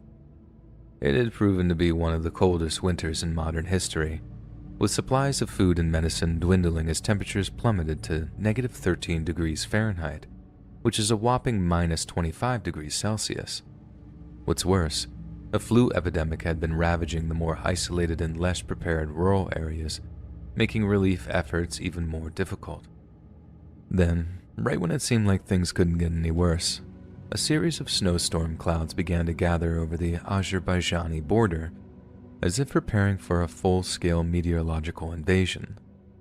This invasion commenced in earnest on February 3rd, with blizzards dumping a terrifying 7.9 meters of snow onto some rural regions. For scale, 7.9 meters is about the size of a 2.5-story building. This gargantuan level of snow destroyed entire trees, took down power lines, and completely buried thousands of railroads, roads, and villages. Even some heavy-duty vehicles were crushed by the weight of the snowfalls, which effectively buried entire regions, completely isolating them from any potential aid. The situation remained that way for an entire week, with some officials estimating that the entirety of western Iran was completely covered in an 8-meter blanket of snow. Finally, on February 9th, there came a 24-hour lull in the blizzards, and a rescue operation was immediately launched. Numerous helicopter-mounted search and rescue teams flew out to a number of afflicted villages, but when they arrived, what they found shook them to their cores. Entire villages, most of which were made up of single-story homes, were completely buried under the mammoth snowdrifts. In some villages, such as southern central villages of Kakan and Kumar, there was not a single survivor. Literally hundreds of people were buried in their homes before being either suffocated or frozen by the sheer magnitudes of the blizzards. In one village, rescue workers managed to recover 18 dead bodies, most of which were from the same family. Yet when the blizzards recommenced on February 11th, they were forced to abandon their efforts and surrender any progress that they had made to the snows. In another village, a place called Sheklab, Iranian army helicopters left behind a heap of provisions on the snowdrifts surrounding the village, in the hopes that the survivors might be able to recover the food after digging their way out of their frozen grave.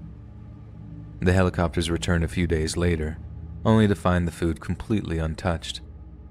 It was later discovered that every single one of Sheklab's 100 residents had perished during the blizzard.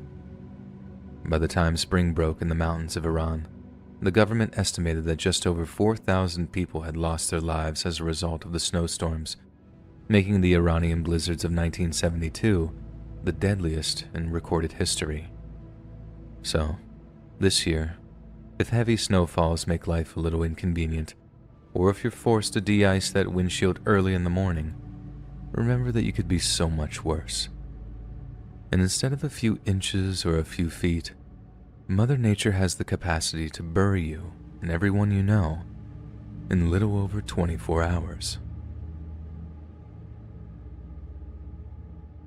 Hey friends, thanks for listening. Click that notification bell to be alerted of all future narrations. I release every Monday, Wednesday, and Friday at 7 p.m. Eastern Standard Time. If you got a story, be sure to submit them to my subreddit, r/Let'sReadOfficial, and maybe even hear your story featured on the next video. And if you want to support me even more, grab early access to all future narrations and bonus content over on Patreon, or click that big join button to hear about the extra perks offered for the channel. And check out the Let's Read podcast, where you can hear all of these stories in big compilations and save huge on data, located anywhere you listen to podcasts. Links in the description below. Thanks so much, friends. And remember, brain burritos give you brain farts.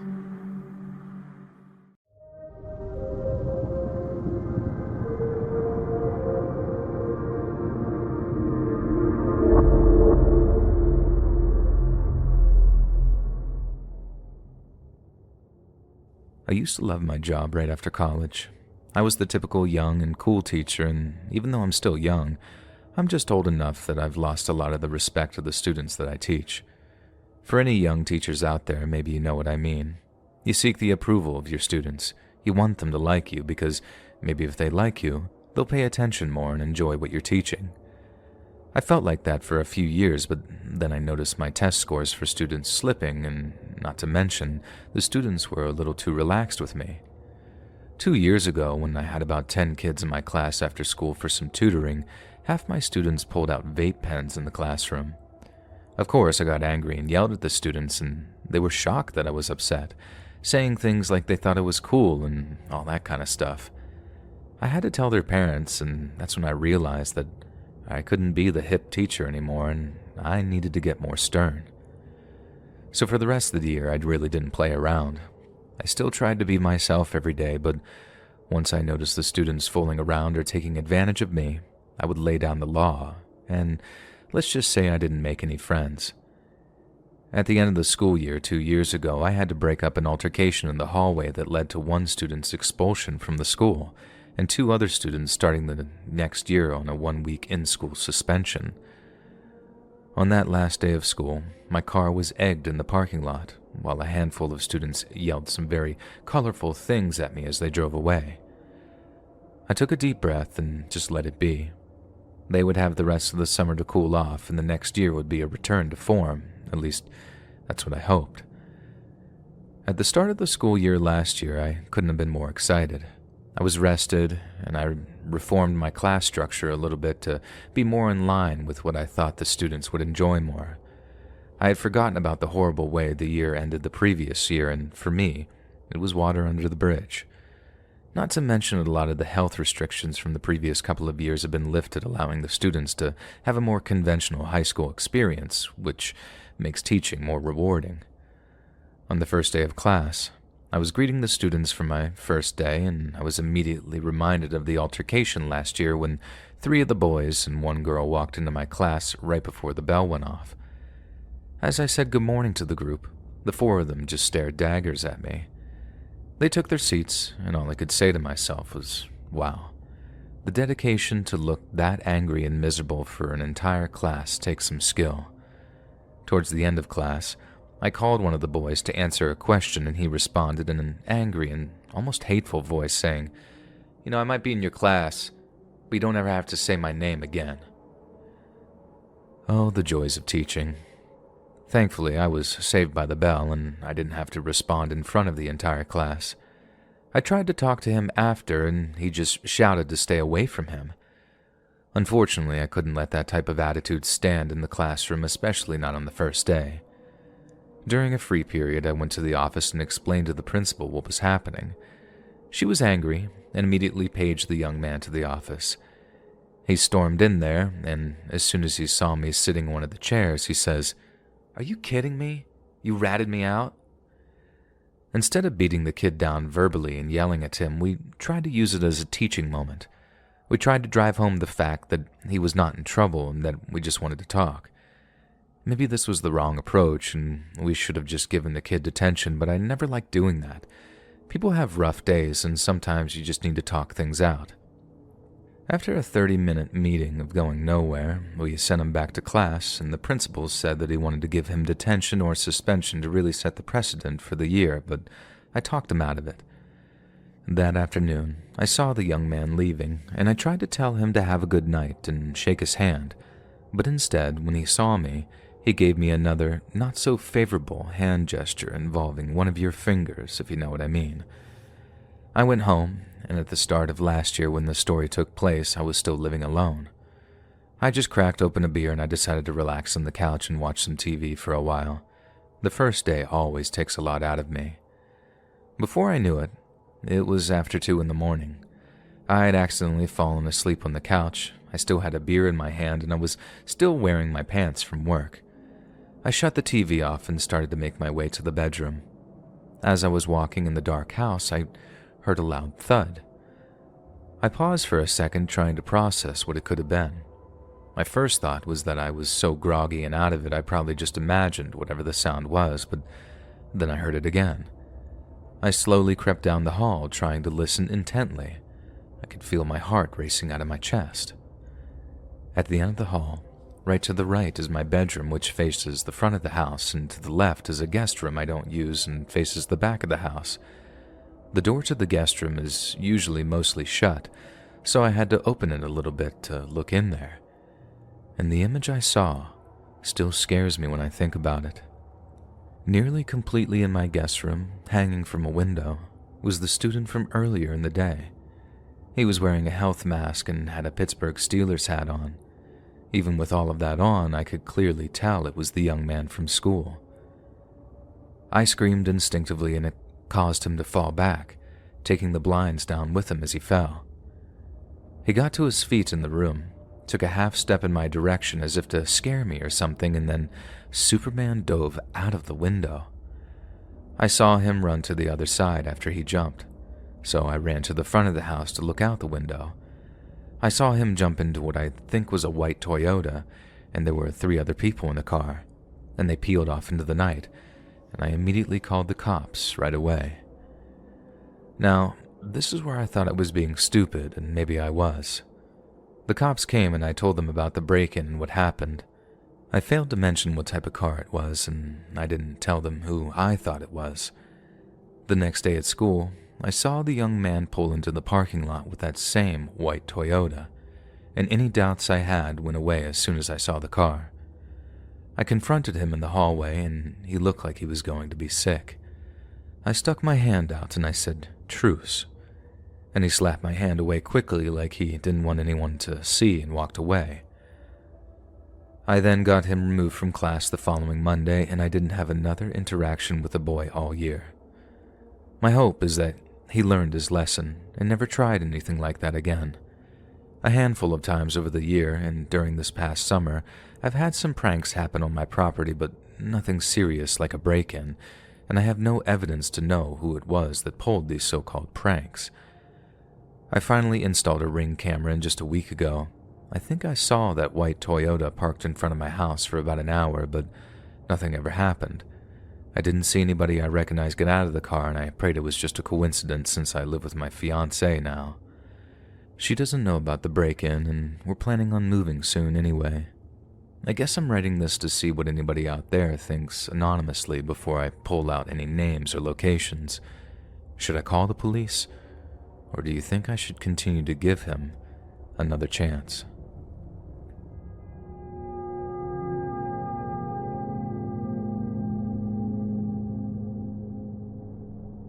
This story happened almost 10 years ago now, and it still bothers me and gives me nightmares. I try to use it as a lesson to myself, instant karma, if you will. When I was in high school, I was always looking for acceptance from my peers. I was definitely the odd one out whenever there were activities, and I was lucky to get an invite. I was usually the one who would do crazy things just to get people to like me, but I would never do anything illegal. I would do things more dangerous. For example, one time I rode a bike off of my buddy's 20-foot garage into a pool. I almost broke my neck, and the only reason I didn't get seriously hurt was because I was wearing slides and not sneakers. My slide got stuck in one of the pedals, and if I was wearing sneakers, the shoe probably would have gotten caught also, and I would have missed the pool and hit the ground. Also, I feel the need to say, please do not try that. This pattern of acceptance went all through middle school and high school, and right before the start of our senior year, I was with a couple of my so-called friends having one last get-together for the summer. I was invited because my uncle was a janitor at the high school, and they begged me to steal the key to the school, which I did, even though everything in my gut was telling me not to. Their plan was to break into the school and essentially create chaos before the first day. Our school was smaller and not like some of the bigger schools out there. We only had one CC camera in front of the school by the doors, and we were going to use the key to enter through the back door so the cameras wouldn't even pick us up. The plan was airtight, at least that's what I convinced myself. I knew it was wrong, and these were not the kind of guys I wanted to hang around, but back then, when I was just confused and it seemed like if I did this, maybe I would be an actual member of the friend group and not just the crazy one. That night, we waited until my friend's parents went to bed, and we all rode our bikes to the school, which was about a mile away. I had the key, and I was nominated as the one to unlock the door before they said, and I quote, "I'm the most badass of the group." It helped to hear that, even though I felt like throwing up at this point. It was real now. We were pulling into the back parking lot of the school, and my friends were chanting and cheering me on. I went to the back door and unlocked it. We went inside, and the uneasiness got even worse somehow. Something about being in a school after dark in the middle of the night is just objectively creepy. Especially our school, since it was old and not very up to date. All the sounds of the pipes creaking and whatnot scared me half to death. I thought there was a ghost or other people in there, but I think it was just the old building. My friends began tipping desks and ripping things off the wall. They went into the cafeteria and started knocking over tables and chairs and just creating chaos, as they said. I actually liked the school and learning, so this was hard to watch, but I wanted to be accepted more than I cared about school at that point, so I just engaged with them. We spent about an hour, maybe a little less, just running around the school. We went into the main stairwell, and one of my friends pulled out a pack of cigarettes and started smoking. He wanted it to smell like smoke on the first day, and all of us laughed and went along with his plan. Before finally leaving, one of my friends suggested doing something really bad in the principal's office, specifically on his desk. I don't even want to write it down what it was, and let's just say that it would have been over the line for me. We made our way to the office, and just as we shut the office door, I told my friends to be quiet. They looked at me like I had 3 heads, but The reason I said something wasn't for some moral compass I found, it was because I heard something. We all ducked down and looked through the glass windows in the office that overlooked the halls of the school. At first, they all thought that I was being paranoid since I had been a bit off since the start of the adventure, but then one of the other guys heard it too. It was clearly the sound of voices. We all sunk down under the desk, trying to figure out how to get out of this predicament. Our bikes were in the bushes out back, and we couldn't go through the front door, which was right outside the office we were in. The voices stopped right outside the office. They were muffled, so we couldn't figure out what they were saying. We didn't know if it was the cops, the administration of the school, or maybe even someone else with the same idea. Finally, I peeked up, and at that point I was even more scared. It was 3 men, dressed in full tactical gear, with flashlights. These were not police officers. These guys were much different. I tried explaining to my friends who was out there, and they didn't understand what I was saying. We must have been too loud because one of the men outside kicked open the door and shouted, "Who's in there?" I froze, and I thought my friends would do the same, but finally, their panic kicked in, and they all ran out of the door, trampling me down in the process. They caught the other guys off guard. My friends were able to make a sprint out of the building. I was left there, alone with these dudes. They started laughing at me. And at that point, I was embarrassed, scared, and ultimately defeated all at one time. Then I hear one of the guys yell, "The cops are here," and they all ran. I got up, and as soon as I ran down the hall by myself, I was intercepted by real police who very quickly and very roughly apprehended me. My parents and the school were notified right away, and I was immediately expelled from school. I was heartbroken. After thinking about it, I finally decided to throw the others under the bus with me, and they all denied it. My one friend's parents even vouched for all of them, saying that they were staying overnight at the house and that they didn't sneak out. I was thrown to the wolves all by myself, and then lost my fake friends from ratting them out. All the destruction to the school was solely blamed on me, and I was responsible for paying any of the damages. I was even charged and arrested for this ordeal, which took a long time for me to recover from. But there's something I never got closure on. Who were those men in that gear? When I explained that part to the cops, they nearly bust a gut from laughing so hard. They didn't rob anything. They didn't come from another robbery, I guess. They were just there.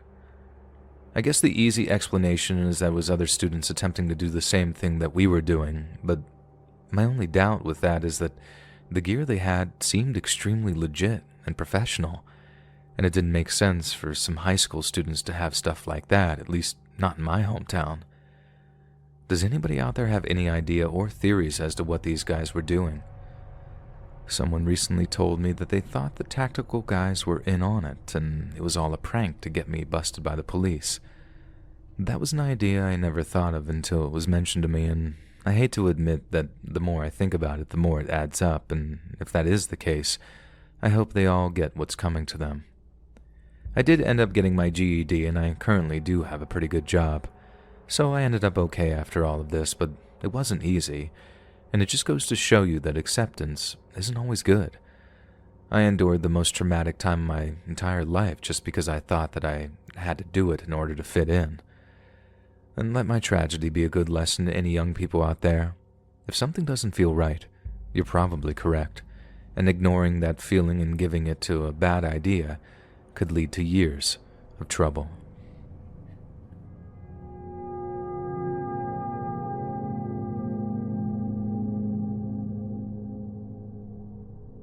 "13 years ago, I was getting ready to start my senior year of college.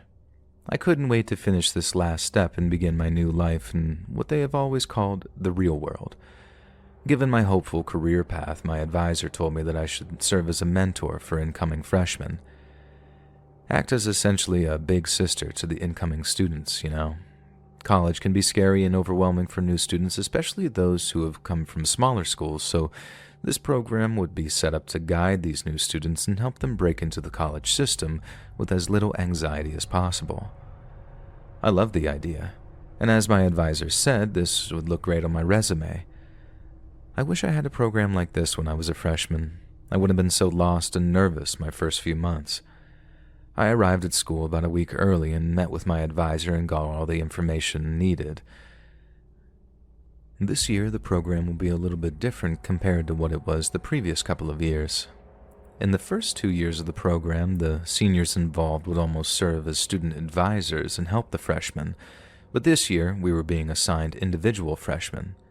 I was excited, I'm not going to lie.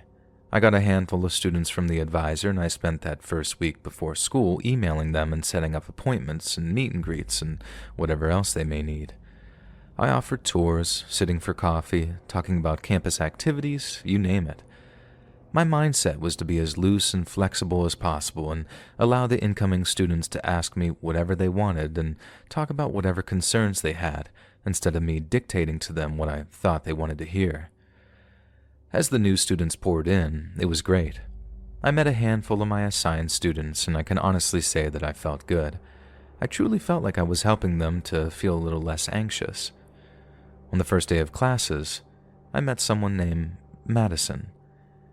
She had canceled 2 previous meetup attempts with me, and I was beginning to think that Madison was going to be one of those students who didn't really need assistance, and I could not have been more wrong. She needed assistance, but not from me. We finally met at around noon on that first day. A beautiful young woman met me outside of the Student Center building, and at first it was a lovely conversation.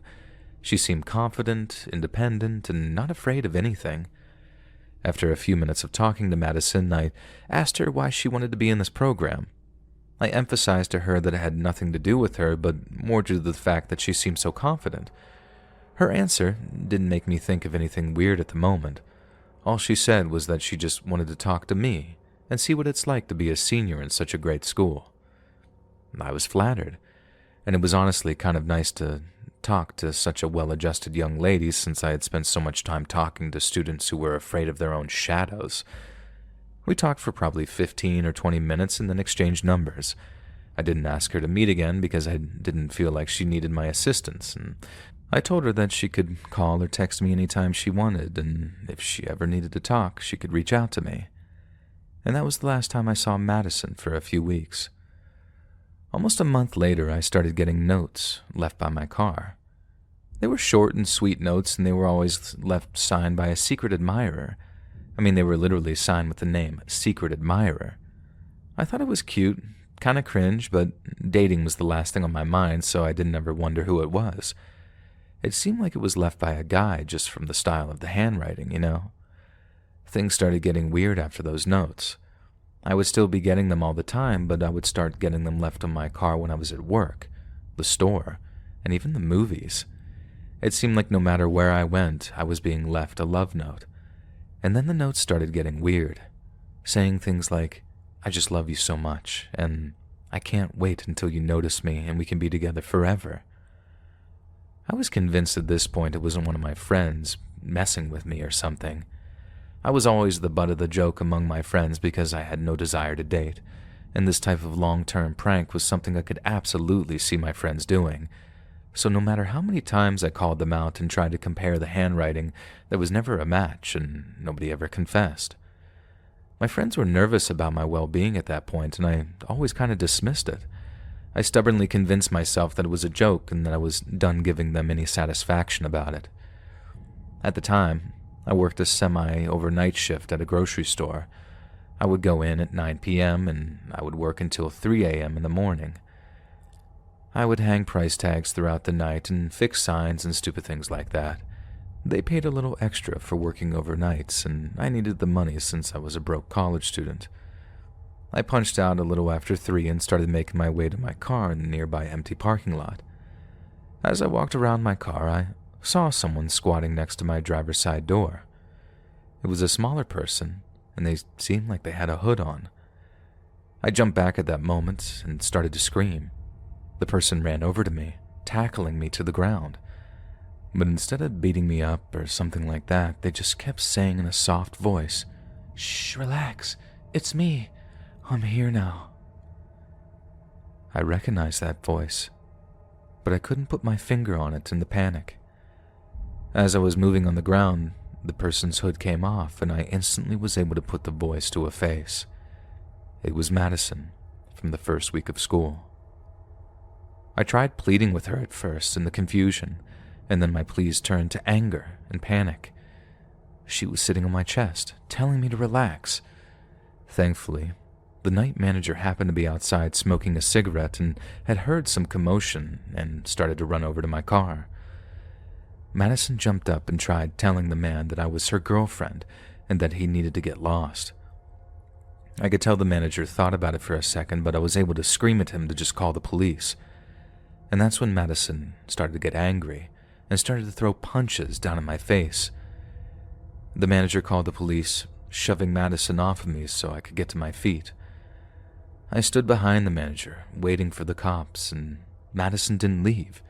She just stood there, on the other side of the car with her arm out in my direction. She seemed like she was crying, and I could see that pain in her eyes.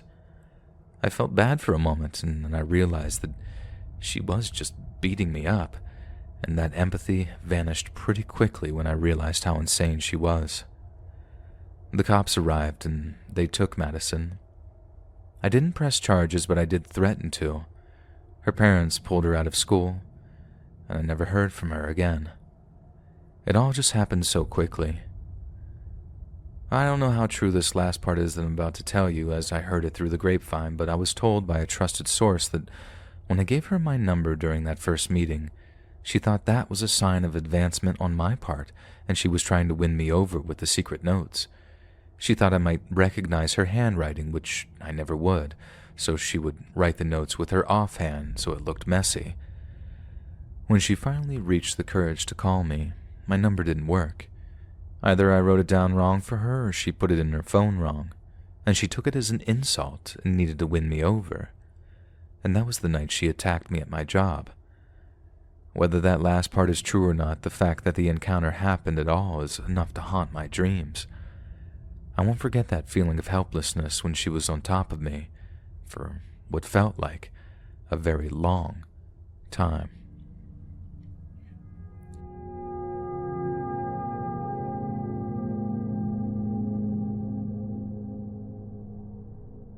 I was always one of those students who hated school. I was a poor student and I lived for summer vacation, hanging out with friends all night trying to impress the girls, and most importantly, sleeping in. I hated everything about school. One year, on the last day of summer before school, I talked my buddy Will into sneaking out with me. Before heading back to school for another horrible year, I wanted to end summer in some style. We didn't plan on doing anything crazy. We didn't want to commit any crimes or anything like that. We just wanted to feel free. Something about walking in the streets at night when you're supposed to be inside felt rebellious and free, you know? And since the next day was back to school, this was our last chance of summer to do so. I snuck out of the house around 10 at night. The plan was to meet in the cemetery beside his house at 10:30. I showed up a little before 10:30 and no Will anywhere. I waited for about 15 minutes and then I texted him. He messaged me right away and said that his parents were still awake watching a movie and he had to wait to sneak out. I was annoyed, but I understood. I didn't want him to get into trouble, and then by extension, I would get into trouble if his parents found out that he was meeting me. I waited for a while, messaged him every 10 minutes or so, and his responses were always the same. After about an hour, the annoyance of the situation went away, and I started to get a little creeped out. I know it's silly, but sitting in the dark and cold cemetery for that long started getting a little unnerving. I felt like I could hear noises all around me, and I knew it was just my mind playing tricks on me, but it still didn't make it any less scary. Around midnight, I was just about to give up hope on Will getting out of the house when I hear a voice whisper, "Hey, what are you doing?" I turned around and had a sigh of relief thinking that it was Will. But when I turned around, I didn't see anyone. I loudly whispered his name and I didn't see him. I could hear that distinct sound of sticks and twigs snapping, but it was so dark that no matter how hard I squinted, I couldn't see a single thing. Then, a figure emerged from behind some tree in the graveyard. I jumped because it was jarring to see a person just standing there, and in an annoyed but slightly relieved voice I said, "You idiot! That joke isn't funny, man." The figure didn't say anything and didn't move. I took one step toward the figure and paused. They were probably 30 feet away if I had to guess, and while I was staring at them, I noticed something strange. They appeared much taller and bigger than Will. He was undoubtedly my smallest friend, standing at only about 5 feet 3 inches and maybe 120 pounds soaking wet. The figure was at least 6 feet tall. I whispered Will's name again, and it didn't move. I pulled out my phone to call him, and I received a text message right at this moment from Will saying, "Sorry, man, I'm just leaving the house now. Be there in 5. I was frozen. If Will was just leaving now, then who was the person who was standing across from me? For a brief second, I thought maybe this was some joke.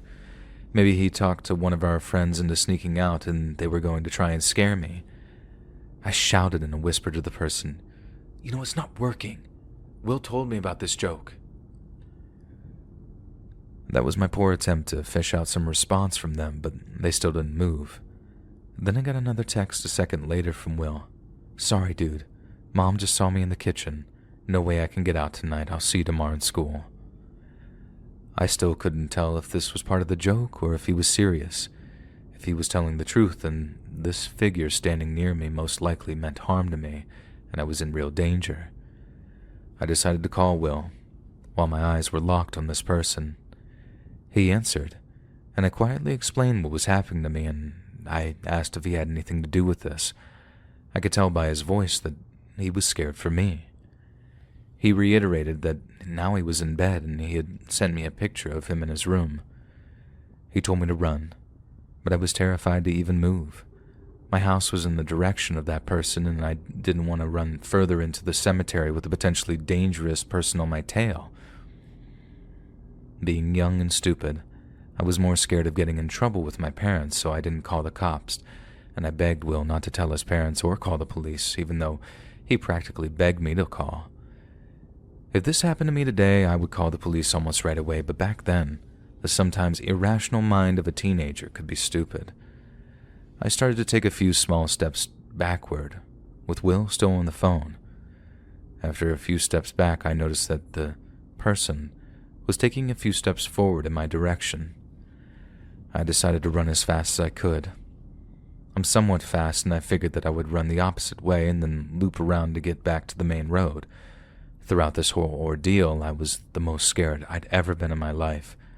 While I was in full sprint, running for my life, and I turned back and saw the figure running at me like a freight train. This person was fast, extremely fast, and I didn't think that I was going to be able to outrun them. But I'd ran faster than I ever did, and I never turned back. I would hear rushing footfalls behind me every so often, but before I knew it, I couldn't hear anything. When I finally turned around again, I was out of the cemetery and on my street. I ran to my house and snuck in the side door. I went to my bedroom, shut the lights off, and stared out the window. I looked at every dark corner of the street all night long. I didn't see anybody, but I just had that sick feeling that he somehow followed me. I never snuck out again after that night, and I was terrified of just being outside my house after dark. I was convinced for a long time that I wasn't safe, and I would constantly check the locks in my house to make sure everything was locked up tight. I have no idea who that person was that night. I don't know their intentions. I don't know if they wanted to hurt me or just scare me, but whatever it was, I'm happy that I was able to get out physically unharmed. It's been a long time since that night, but even to this day, I will not go into a graveyard after dark. I know it's irrational, but I've never even want to think about seeing that person ever again. Being in a dark cemetery will cause me to think that every shadow I see is that figure coming to finish what they started.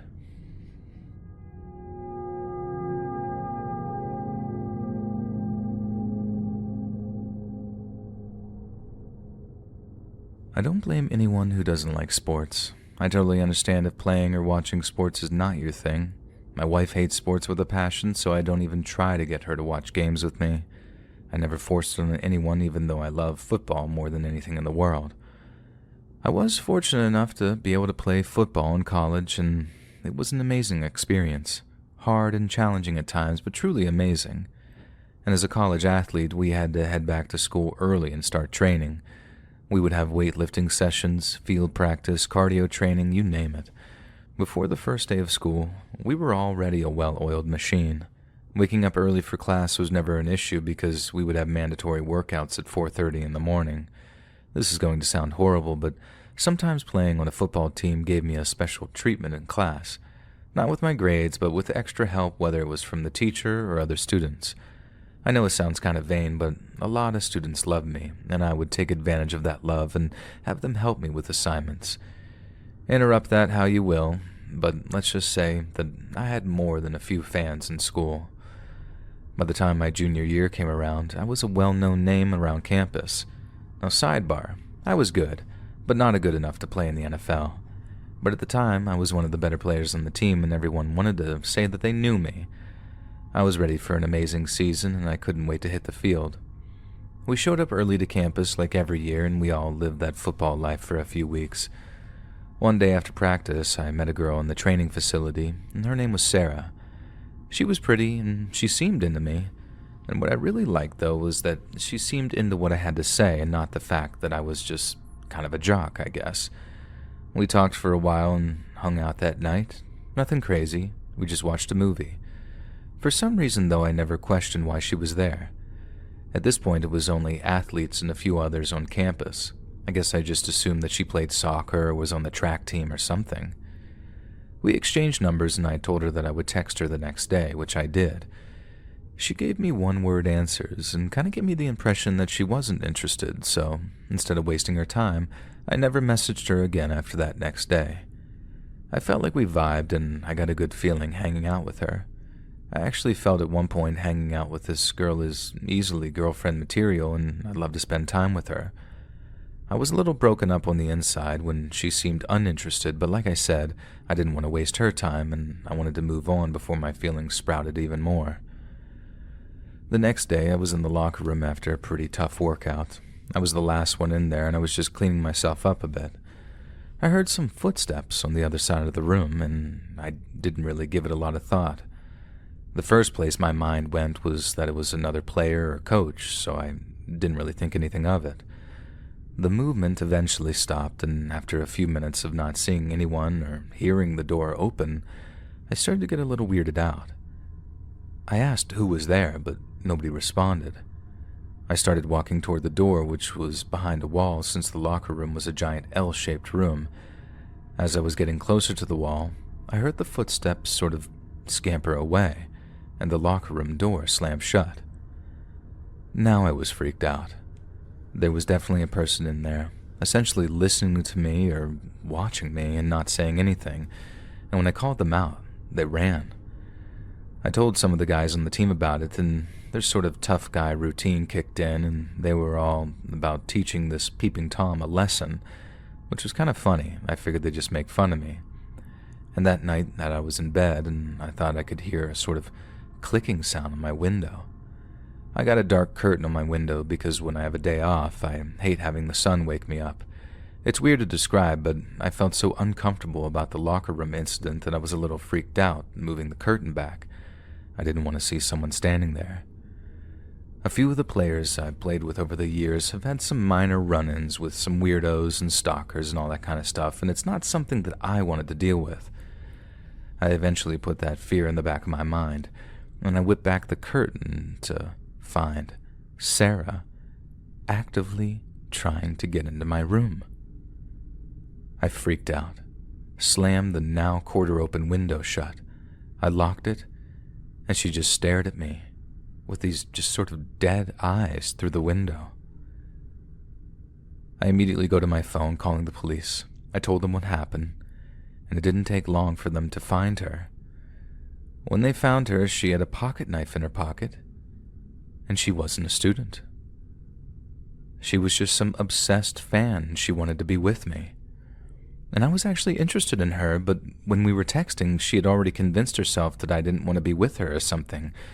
We had met at a party the previous year, and I had no memory of this interaction, and according to her, it was an emotionally fueled greeting, but I guess witnesses to the encounter said that I kind of just said hello with a nice smile on my face. And that's probably why I don't remember. I'm usually very good at remembering names and faces, and the cops found pictures of me on her phone from weeks prior to us even communicating. I was still at my family home, and she had pictures from outside my house. She had pictures of me at practice. She even had pictures from the locker room, but thankfully they were nothing bad, I guess. Just a couple of pictures of me with my shirt off, sitting on the bench, reading something on my phone. Obviously, Sarah was arrested and the school sort of swept this under the carpet to not have any bad publicity before the season opener. Some people are just twisted, and I'm so thankful that I pulled back that curtain that night. I still shiver when I think about what she could have potentially done to me if I was sleeping or didn't hear her. I don't know where Sarah is today, but I hope wherever she is, she's on the path to recovery, but never has the chance to hurt anybody else again.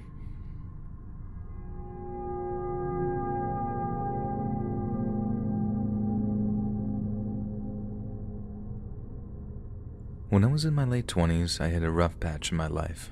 I didn't know where I wanted to go. I had recently spent some time in prison, and I was trying to just get everything in order.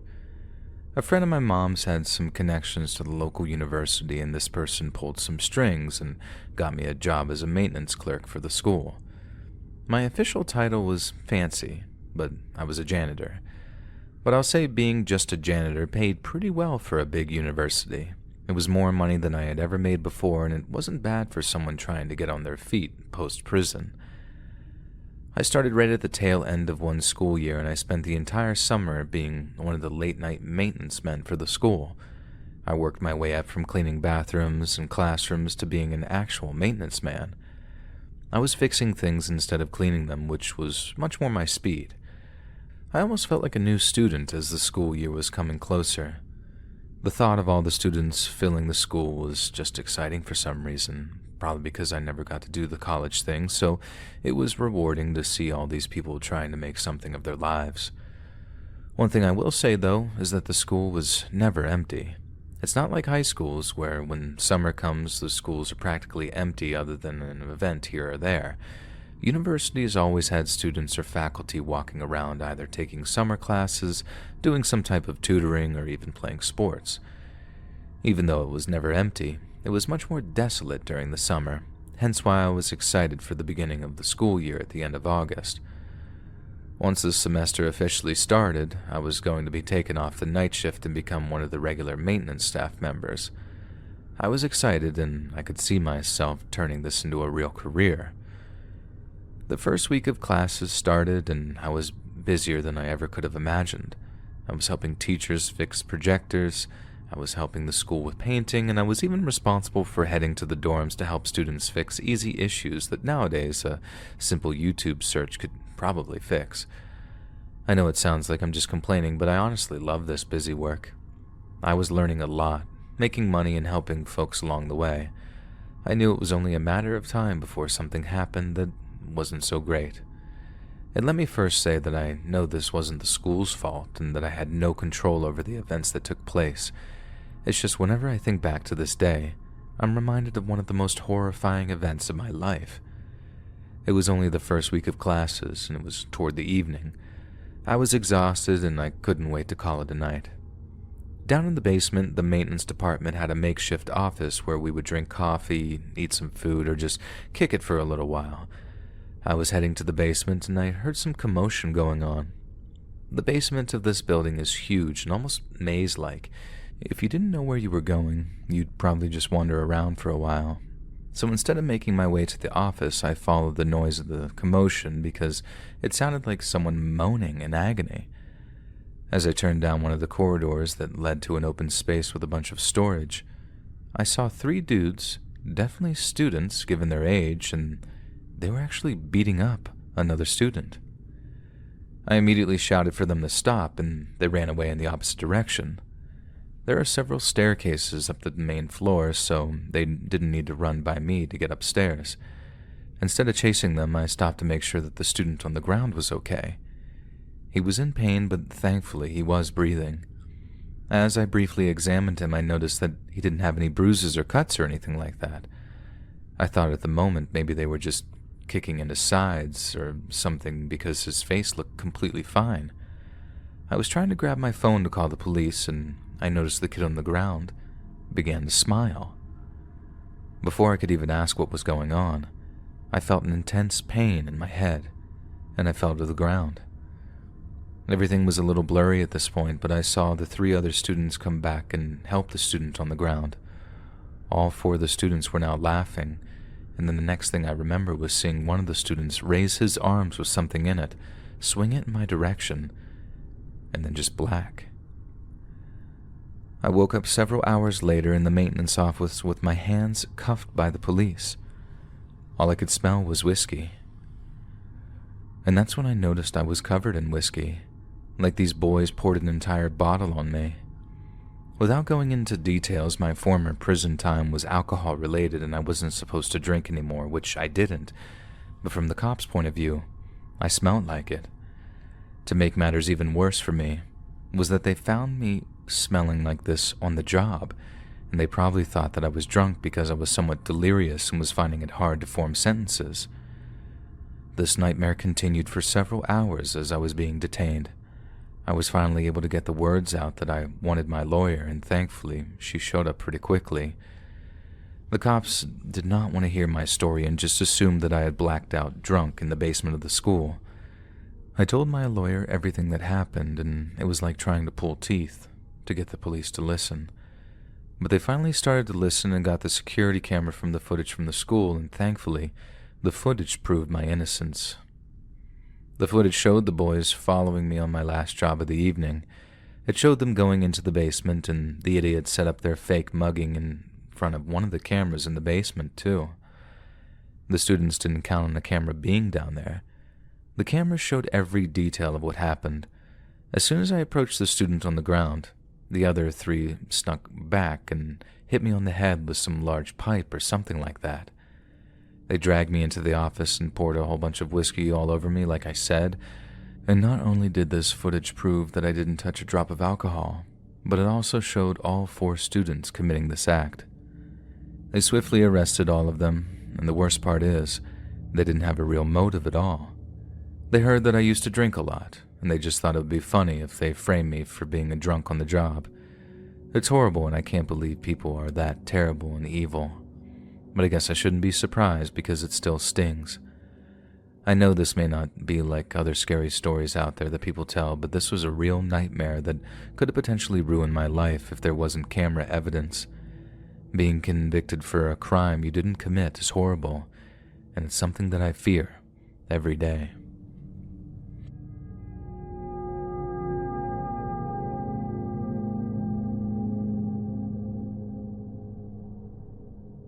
This story took place 15 to 20 years ago during the summer and fall of my freshman year of college. I chose to go to a school within my home state that was only a few hours away from my house. I remember being both excited and nervous to start this new chapter of my life. At this school, we were not able to pick our roommates, and it was done by random draw. At some point during the summer, we were given our roommates' contact information. I don't remember if it was phone, AIM screen name, or Facebook information. And yes, when I was going into college, texting was relatively new, and AIM, AOL Instant Messenger, was still around. Anyway, I remember I never talked to my roommate on the phone, but we chatted online. Everything started out normal, with talking about how excited we were and what each of us could bring. I think I was going to bring the mini fridge, and they were going to bring a TV. We exchanged our favorite movies and favorite types of music and other tidbits like that, just to get to know each other a little better. After the second or third time we talked, my roommate, who I'll refer to as Phil, began to get more comfortable and open up about his high school experiences. He mentioned that he had gotten into some trouble and had to switch schools a couple of times, but wasn't that person anymore and was working on bettering himself. I myself had gone through some issues in high school as well, so I was happy to be supportive of someone who was working on self-improvement. However, the more he shared, the more uncomfortable I started to become. I don't remember the specifics, but I remember Phil sharing instances of violence stemming from alcohol usage. I think he could sense based on my responses that I was a little uncomfortable with the conversation, so he quickly changed the subject to something positive.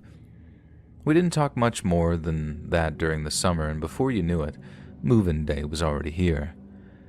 I don't remember the specifics of moving in other than having to go up to a student to get my room assignment and seeing my dad cry for only like the second time in my life when he was leaving to go back home.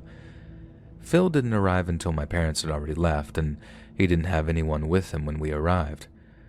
I tried to initiate some small talk, but he was very upset and didn't say much. He set up the TV and a gaming system and headed off to go to dinner. I had a few of my close friends from high school also at the same school as me, so I knew that I would spend most of my time with them. I brought a few of my friends back to the room to check out my setup, and Phil was sitting in his bed playing a game and didn't respond when I introduced friends to him. We decided to leave and go hang out with my friend Dustin in his room, which was across campus. A few days passed without issue. Phil and I hadn't really talked at all, but to be fair, we didn't really see each other that much. We had full class schedules, and I also had a job about 2 miles down the road from the campus that I was going to try and keep part-time. I had to stop about a month in because it was too much, even though I did end up working the following 3 years in college. One night, about 2 or 3 weeks into the first semester, I remember being really hot and rolling over to turn up my fan when I saw somebody right by my bed. My heart started racing, and I immediately jumped up, saying, "Phil?" There was no response, and I just saw that sort of shadowy person walk backward and slide back into bed. I tried to go back to sleep, but found it very hard to do so, obviously. The next day I didn't see Phil until the afternoon and asked him what was going on, and he said that he must have been sleepwalking and just ended the conversation. After about 4 or 5 times of inviting Phil to come hang out with my friends, I stopped. It didn't seem like he had any interest, and I didn't want to press it any further. I remember one day I just didn't feel like going to economics class, and I skipped and went back to the room to lie down. When I walked in, I saw Phil looking through my desk. I asked him what he was doing, and he says, "Oh, I'm late for class, I was just looking for a pen," and then he bolted out of the room. This wouldn't seem so weird, but the next time I decided to skip class and head back to the room, he was in my closet. I didn't even wait for an excuse. I just told him to stay out of my stuff. I remember that conversation distinctly because that night, Phil must have had another instance of sleepwalking because I woke up to him again, hovering over my bed, breathing heavily. This time he spoke and said, "Nighty-night." I didn't respond. At this point, I started looking into if there were any other rooms I could move into, where people had maybe left school or decided to not come at all. I ended up meeting with the RA on the floor, and they said that they would let me know when something opened up, as there were other students looking for new roommates and other rooms to move into as well. By this time, it was around Halloween, and my friends and I were excited to go to our first college parties. Also, I love Halloween, so it was a nice distraction from school, which had been stressful for the first few months. Phil, who was normally either watching TV or playing video games, came in and was dressed up as Ghostface, brandishing his signature weapon in his hand as well. Ghostface is one of my favorite horror characters, so I remember kind of saying, "badass," because the costume looked really good. I asked him what his plan was for the night, and he responded with, "Mischief, I'm sure of it." Little did I know that that would be the last time I saw Phil. After the college party, my friends and I went home for a few days to do laundry and have one of our own parties back in our own hometown. When I returned, one half of my room was completely packed up and gone. Apparently, Phil had an altercation on campus, and when they did a search of the room, they found that his prop knife wasn't a prop at all. I also received a write-up for my lamp, as apparently we weren't supposed to have that type of lamp in our dorms. I was never filled in on the details of Phil's dismissal. As I said, there was some sort of issue on campus, and apparently it warranted a room search, and there were items in his possession that led to expulsion. Phil did try to reach out to me online, but I blocked his accounts and tried to forget the first few months of school.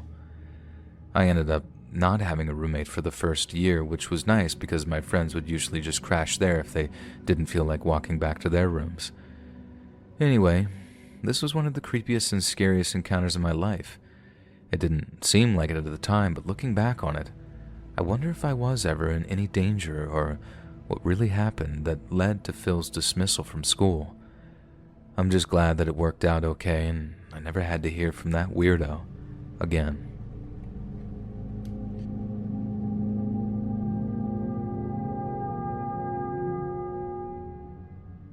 I always hated going back to school. My parents had this sort of government job, I guess, and it caused me to move around a lot. I feel like when I finally made some friends, we were moving again. It's horrible, and it's no way to be a student growing up. I resented my parents for a long time, but as an adult now, I understand that you have to do what you have to do for money and to support your family. My parents had a great job that paid well and were able to provide for me and give me a comfortable life. The only issue was that it was at the cost of getting a healthy social life. When I was in high school, I spent more time in one school than I had in my entire life. I did my freshman through junior year at this one school, so I was furious when we had to move away for my senior year. I begged my parents to just let me rent an apartment because I was 18 or let me live with a friend of mine, but my parents insisted on having me move with them. I was so upset and started acting out worse than I already had for the majority of my life. You may think because we moved so much, maybe I was the social outcast of the class, but it was the opposite. I was always in trouble. I would talk back to teachers and authority figures. I would fight all the time just because I enjoyed it. My junior year of high school was in trouble less than every other year combined because I was starting to train in a gym and learning how to fight in an acceptable setting. But now, this setting and my entire life were being ripped away, and just like that, I started back on the dark path that I had always been on. We moved to our new home with about a month left of summer. I didn't talk to my parents at all, and I rarely left my room in the new place. I started sneaking cigarettes and little bottles of alcohol. I contacted some of my old friends and told them that I was going to steal my parents' car and drive back to my old hometown before everyone went back to school. My friend Carlos lived on a farm with his family, and they had a giant barn in the backyard where he would have huge parties.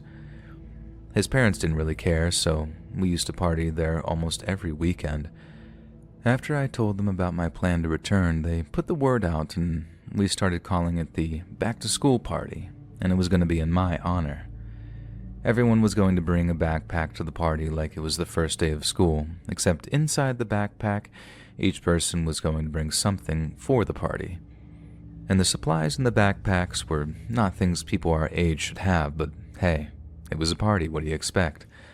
And I was pumped, and I had such little regard for life at that point that I didn't care what happened at the party or if I did anything to get me in trouble. I left my current house around 6 in the evening on a Saturday night. My parents would be at their job all weekend and would be back until Sunday afternoon. We lived a little over 2 hours away, so I planned on being at Carlos's house a little after 8. While I was driving to the back-to-school party, I hit something on the road and lost control of the car. I didn't know what I hit, and I started freaking out. When I tried to drive, the car started shaking, and I figured that I must have run something over and had a flat tire. I pulled over, and sure enough, my front left side tire was completely flat. I was only about 30 minutes from the barn, so I started to beg someone to pick me up. I didn't care about leaving the car. I figured that I would party hard tonight and just deal with the ramifications tomorrow. Carlos was ripping on me and making fun of me, but eventually said that he was sending his cousin to pick me up. Be on the lookout for a big red pickup truck.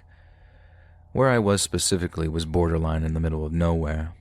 Since I got my flat and the entire time I waited, I didn't see one car drive by. Close to 30 minutes after getting off the phone, I saw a car coming towards me. I figured that it was Carlos's cousin, so I got out of the car and started waving him down. It was not a red pickup truck. It was sort of a beat-up green SUV of some kind, and they parked across the street. They left the car running and didn't greet me or anything. I didn't give it a second thought that it was a green SUV and not a red pickup truck, and Carlos is sometimes kind of a moron, and I figured whoever was picking me up was driving something else. I ran over and just got into the passenger seat. The guy looked like he was in his mid-20s, maybe, and he smelled horrible. I said what's up and got into the car. I started talking to him like it was Carlos's cousin, and I said, "Yo man, your cousin Carlos is a fool. He said you'd have a red pickup truck. I swear he doesn't think.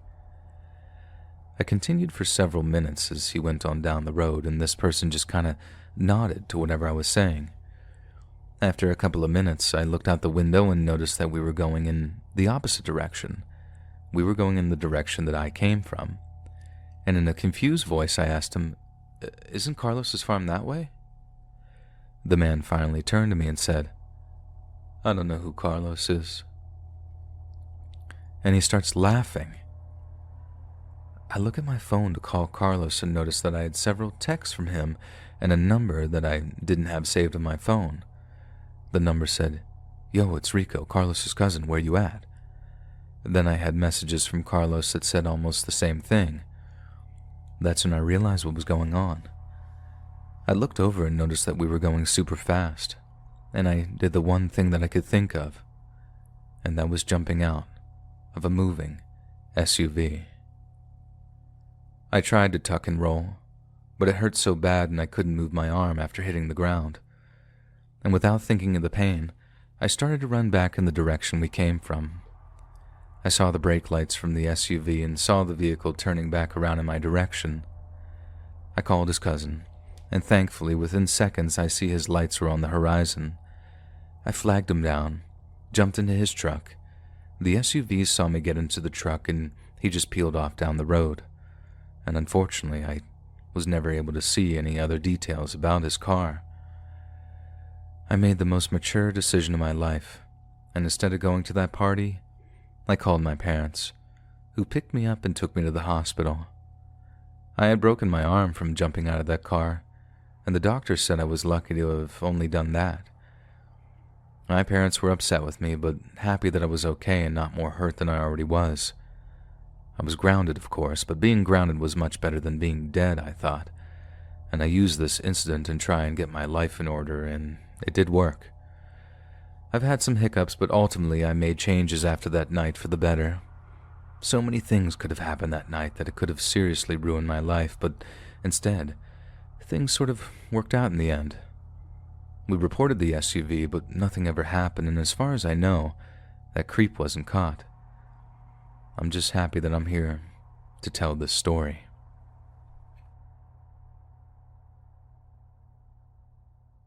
Hey friends, thanks for listening. Click that notification bell to be alerted of all future narrations. I release new videos every Monday, Wednesday, and Friday at 7 p.m. EST, and there are super fun live streams every Tuesday, Sunday, and Thursday. If you got a story, be sure to submit them to my subreddit r/Let'sReadOfficial, and maybe even hear your story featured on the next video. And if you want to support me even more, grab early access to all future narrations and bonus content over on Patreon, or click that big join button to hear about all the bonus content that you can get by becoming a member. And check out the Let's Read podcast, where you can hear all of these stories in big compilations and save huge on data. Located anywhere you listen to podcasts, all links in the description below. Thanks so much, friends. And remember, I was widowy, hitting the gwitty.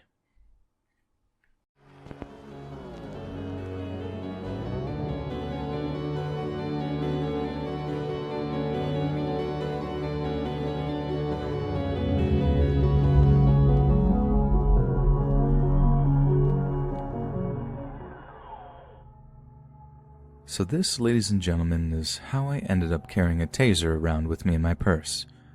We're going back like 10 years here, but my first real job outside of helping with my mom and dad's home business was in the local Walmart. I was 18, super young and naive, but I was very, very proud of the financial independence that job brought me. At least I was for the first few months or so, until it turned into something of a nightmare for me. So as you can imagine, the Walmart team was pretty large, so you could be like weeks into working there and still not know everyone's name. That, and you're almost constantly meeting new people or completely new hires, since the shift system gets moved around quite a lot. So I didn't meet this guy Craig until I was maybe 6 weeks into working there. He was about the same age as me, was a pretty nice guy, but most importantly, Craig had his own car which he drove to and from work almost every day. Then once in the break room, we're talking about this, and that's when I find out he just so happened to live in the same rough area as me. We happened to be on the same shift pattern at that time, so he asked if I wanted to get a ride home with him that evening after work. Of course, I agreed, as it'd be cheaper and easier and faster than having to ride the bus home. So for the next few weeks, Craig used to pick me up before work and drive me home after. And for the whole time, he was perfectly nice about the whole thing, and never once did he do anything remotely creepy, either on the drives or at work. He was pretty much the model employee too, from the looks of things. All the other associates liked him, and the whole time I worked there, no one ever had a bad word to say about him. Only one night, after he drives me home and pulls up outside of my house, he asked me if we can talk about something. So I say sure, and ask him what's on his mind. Craig then asks if I had a boyfriend, and I immediately become uncomfortable. I've always been kind of shy about that sort of thing, and talking about romantic stuff directly just causes me to lock up and get really anxious. But I told him the truth, that no, I wasn't seeing anyone, but I'm dreading where the conversation is headed because as much as I enjoyed his company and thought he was very generous for driving me around so much, I just didn't like him like that. So then he asked me if I wanted to get coffee with him when we both had some time off. Again, I said sure, but stumbled around the words as I tried to make it as clear as possible that it would only be as friends, that it wouldn't be a date or anything like that. I honestly thought he would take it on the chin, like it was an awkward moment for us, but I never expected him to react the way he did. He starts telling me how much he liked me, and how he knew I liked him too, otherwise I wouldn't be spending so much time with him. I just sat there listening to him ramble on. He was delusional, and that's putting it nicely. He obviously saw something between us that just didn't exist. I apologized, like genuinely apology, and told him I didn't want to hurt his feelings, but that I just didn't see him as a romantic option for me. I told him I really appreciated the offer, that I was flattered, but that he really was just barking up the wrong tree. Then he locked the car doors. I can't even really describe how horrible I felt in that moment, how I had totally misjudged what kind of guy he was. I tried to open up the passenger door, but obviously it wouldn't open. And in a voice that I know was just racked with fear, I asked him to unlock the doors. He didn't say a word in response. He just gripped the steering wheel in anger for a minute or two as I kept asking him to unlock the door so I could get inside my house. I said I was sorry, over and over again, and begged him to just calm down and let me out. But he burst into some tirade about me wasting his time and taking advantage of him, that I had led him on and how wrong that was for me to do. He said that I owed him, and that's when he put his hand on my knee. I just froze. I didn't know what to do. I grew up something of an ugly duckling, and I honestly just didn't know how to deal with that kind of attention anyway, let alone when it was mixed with just complete and utter terror. But as his hand worked its way up my leg, I just kind of sprang into action, maybe from the adrenaline, maybe because I couldn't bear to go through what was about to happen next. I threw his hand off of me, got my phone out, and told him if he didn't let me go that I was going to call the cops. Then Craig actually tried to grab my phone out of my hand before I slapped him so hard that his teeth must have rattled in his head. But he wasn't quite ready to let me go just yet, not until he made it clear that no matter who I told about what happened that night, no one would believe me, that he would just deny and reflect everything until people thought that I was lying and manipulative. He told me I'd already tricked him into giving me a ride home like every night, and it wasn't a stretch for people to believe I was some crazy attention seeker either. And only then did he actually unlock the doors to his car to let me out. If that sort of thing happened to me today, I'd have put that idiot on blast. But back then, like I said before, I was super young and super naive, and I actually believed him when he said that no one would take my word for what had happened. I lasted like 2 more shifts at Walmart before I quit. That place was just poison to me after that. I got it into my head that Craig had told everyone what a terrible person I was. I know that sounds crazy, but that's honestly what I believed. I ended up working somewhere else part-time while I attended community college, then moved away from my hometown to pursue my degree. But before I did, I bought a taser, which I still keep in my purse at all times, because the next time I encounter a Craig who thinks they can treat women that way and get away with it, I promise you, they're going to get the literal shock of their life.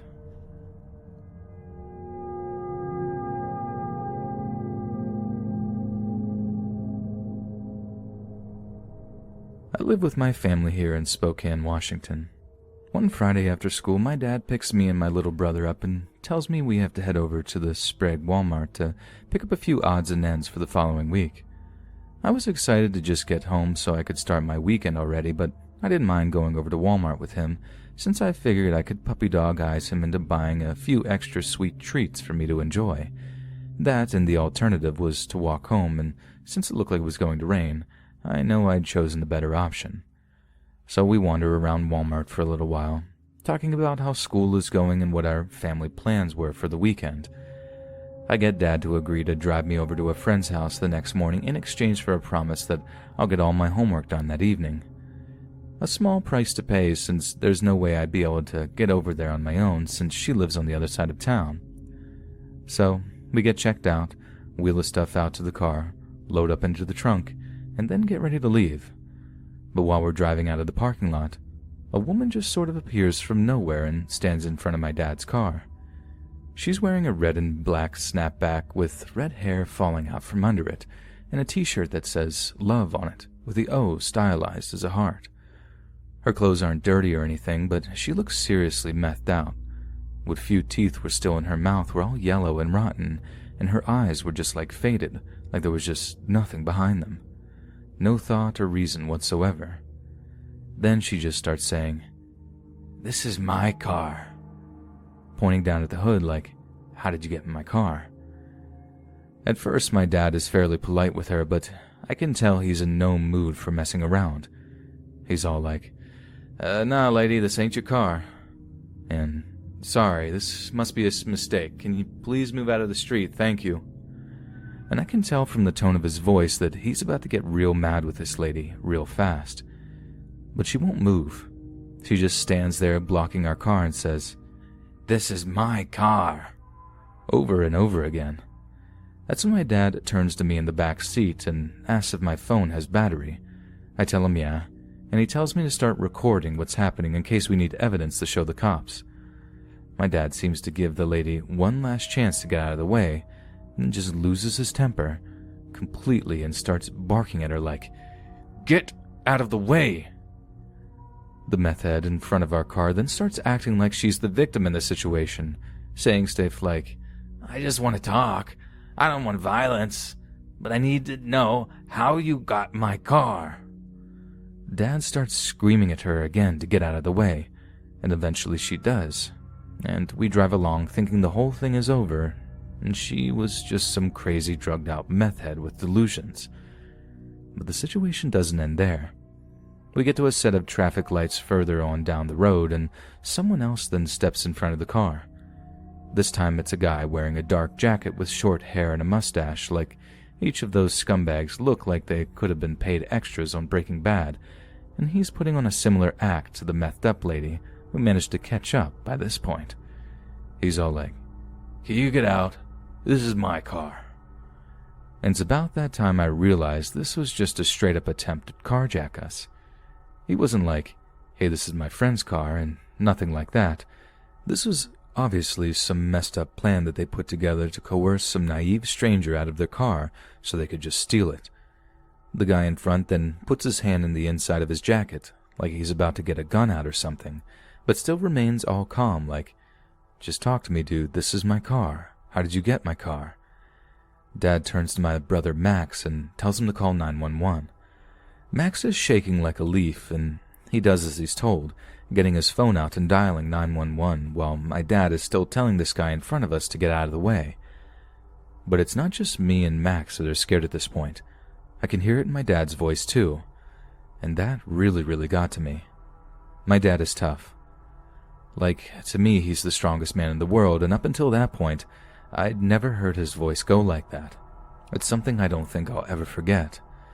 So as soon as Max has the 911 dispatcher on the line, Dad takes the phone off of him and starts explaining the situation to the person on the other end. As he's doing this, some guy with a beard, sunglasses, and a blue hoodie then starts walking over to the driver's side.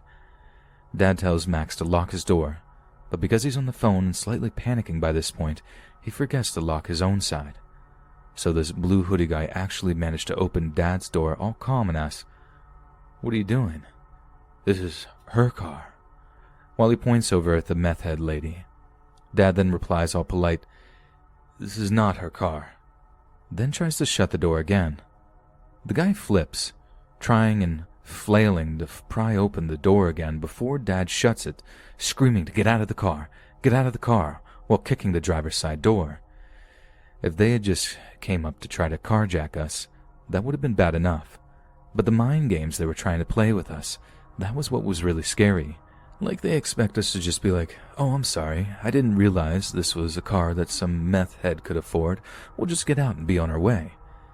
God, it makes me so angry thinking about it now, but at the time, all I could do was burst into tears as I filmed the whole thing.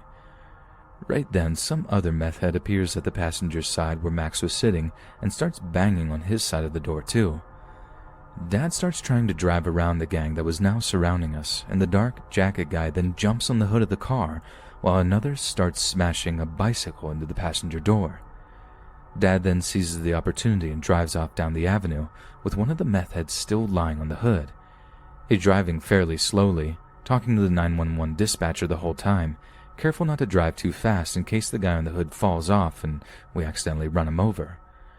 But the next thing I know is there's this big roar of an engine to our right-hand side, and the guy in the blue hoodie is on a motorcycle, revving the engine and preparing to give chase. He's pulling up alongside us, every so often to shout, slow down, let the guy off." And Dad realizes he's talking about the guy lying on the hood. Dad slows down for like 2 seconds, and the guy on the hood, who is obviously realizing what a stupid situation he's got himself into, rolls off the hood and runs over to the sidewalk to escape what could have amounted to a serious, life-changing injury. Not that he didn't deserve it, I just really didn't want to see my dad go to jail over something like that, when it most definitely was not his fault that this psycho was crazy or desperate enough to try to carjack us in such a terrifying way. After that, the biker guy stopped following us, and we got home safe without anyone actually getting hurt. I was still crying as we pulled up outside our house, and even Max was really shaken up when he's normally so cool and nonchalant about everything. But I wasn't crying out of fear anymore. It was just pure relief and gratitude that Dad had handled the situation so well. We all hugged it out when we got inside, with Mom all panicked and wanting to know why we were all upset. I'll always remember Dad was like, "I'm your father, and I'll always protect you when I can." I don't think I've ever loved him as much as I did in that moment. I don't really want to go into details about the interactions we had with the cops afterward. They insisted it was all just a misunderstanding, but anyone who was there would know it was so much more sinister than that. Those dirty meth heads were trying anything they could to slow us down and get us out of our car so they could steal it. And the fact that no one was arrested for it is something else that fills me with such rage even today. But there's a kind of uplifting ending. Since Dad posted the video online, a few people have reached out and offered to fix some of the damage inflicted, which is nice, but it just reminds me like, if it really was your car, why would you damage it like that just to get a person out? We know what happened that day. It was no misunderstanding. It was just a stupid plan to rob us that only a bunch of methed up crankheads could have even dreamed of, and it failed. Just like they failed in their miserable lives and ended up on the street having to rob people. I have no idea of the things that went wrong for them to end up like that, and maybe I shouldn't be so quick to judge them since I don't know what they've been through. But I do know one thing is for absolute certain, and that's that I have the best dad a girl could possibly wish for, and I love him with all my heart.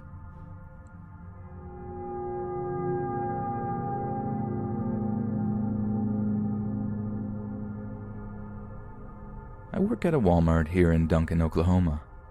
Duncan is a small city of about 23,000 people located 80 miles south of Oklahoma City, and other than the farming and oil industries that employ most of the people here, there's not all that much to do in Duncan. It's honestly a pretty basic and boring place to live. Needless to say, I've always wanted to get out of here, and last year added an awful, traumatizing memory to the already rock-bottom prospects, which has given me even more motivation to leave this place behind forever. So, as for what happened, it all went down on a Monday morning back in November of 2019, as if Monday mornings weren't bad enough already. My shift was due to start at 9 a.m. sharp, and I do that thing where you wake up all like, wow, I feel surprisingly well rested. Roll over and realize you've not set an alarm the previous night and are way late for whatever it is you were supposed to get up for. Like I said, I was in due to work at 9 and I didn't wake up until like 9:10 a.m. I immediately fly out of bed, shoot my boss a message saying that I was having a car problem and I'd be there as soon as possible. She was pretty cool about it, telling me not to worry and to let her know if I had any more issues getting to work. I was never, ever late before, and I guess that bought me a little goodwill. Anyway, I grab a cold Pop-Tart, run out to my car, and set off on the half-hour drive over to the Walmart. The day started terrible enough, but I had absolutely no idea how bad it was about to get. It was like 9:50 by the time I park my car, throw on my associate's vest, and begin the walk across the parking lot. I get halfway across the parking lot when I hear something popping to the right of me. Something that at first just sounded like firecrackers to my half-awake brain. But then I hear the screams. These blood-curdling screams as people to the left and right of me start running in the same direction away from the popping sounds. My head spins around, zoning in on where the sounds are coming from, and all I see is this one guy, arm extended with a pistol firmly in his grip. He was aiming it at the windshield of a parked red car, just unloading bullets into the windshield, over and over and over again. Not all that fast, just these slow, methodical pops as he takes aim and pulls the trigger. My first thought was that it was some kind of mass shooting, given that it was only 3 months or so after that psycho racist guy shot up the Walmart down in Texas. So, as soon as I see him firing, I just throw myself behind another one of the parked cars, making myself small so I can kind of fit myself behind one of the tires. I know I should have just kept moving, but I figured the guy was about to head into the Walmart to continue shooting. In fact, now I really cast my mind back. I have no idea what I was thinking.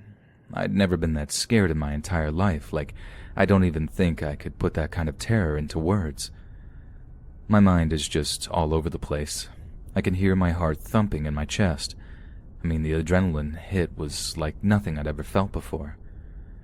Next thing I know, I actually see the guy walk around the back of the red car, like he walks into a position where we can both see each other through the gaps in the car.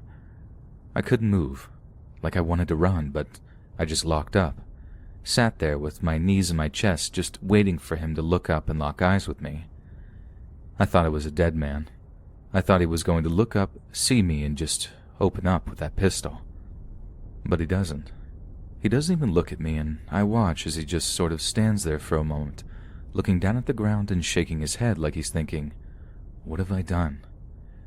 I thought the look on his face was just pure anger, but then I realized he was crying, like his features were all screwed up with this ugly, silent crying.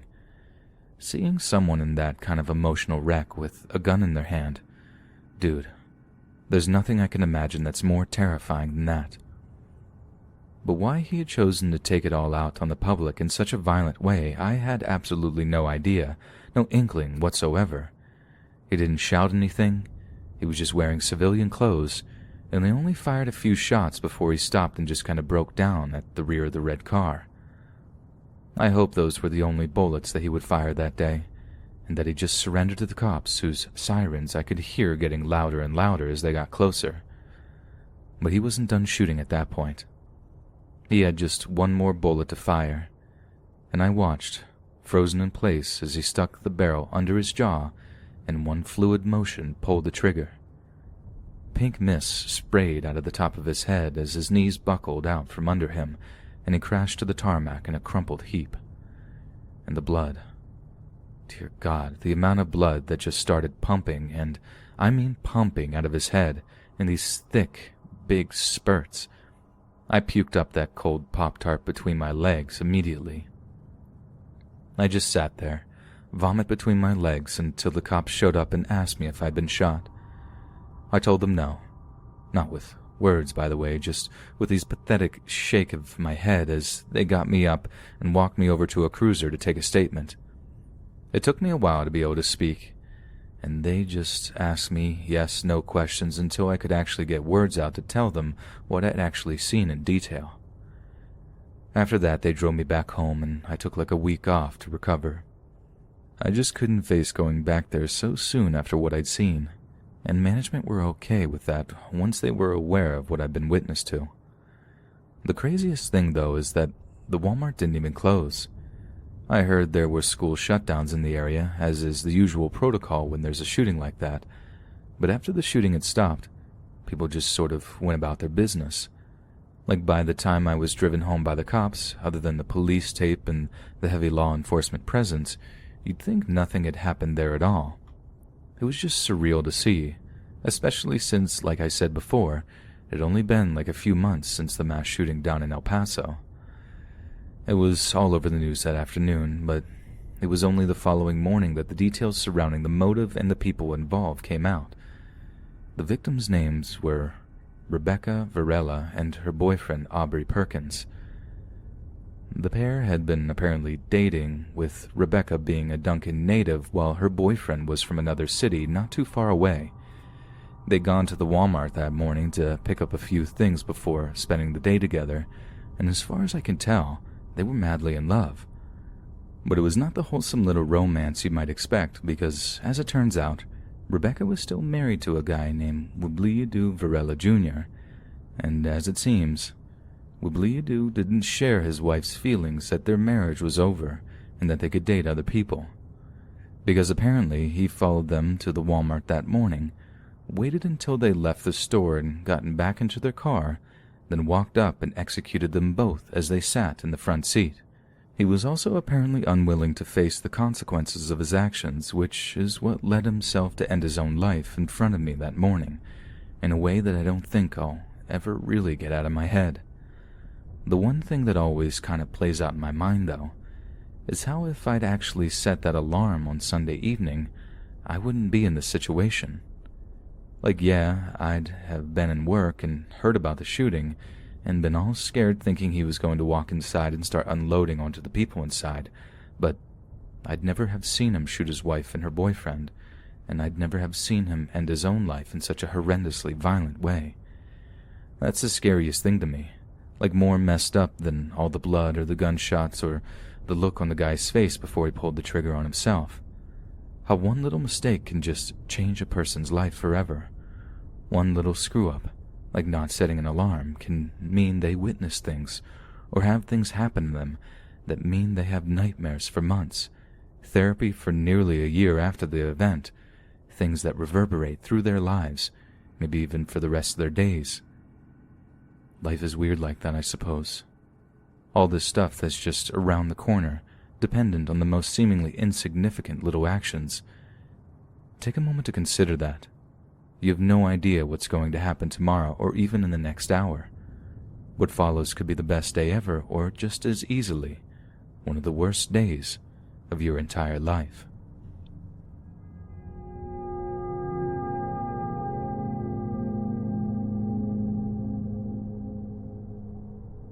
This is the story of the single most terrifying thing that's ever happened to me in all my 26 years on this earth, and how it took place in a Walmart parking lot, and how it's pretty much completely my fault it happened in the first place. I'm not going to give you my name or wherever this happened, and the reason for that will become pretty obvious as the story progresses. Okay, so this year has been absolutely disastrous in terms of dating for me. I broke up with my girlfriend in February, like right before Valentine's Day. It was mutual, and it didn't suck as bad as you might think. Point being, it didn't take me all that long to get over her, and within like 2 months, I was back on dating apps and looking for the next girl. Then in May, I hooked up with this girl who I thought might be like real wife material.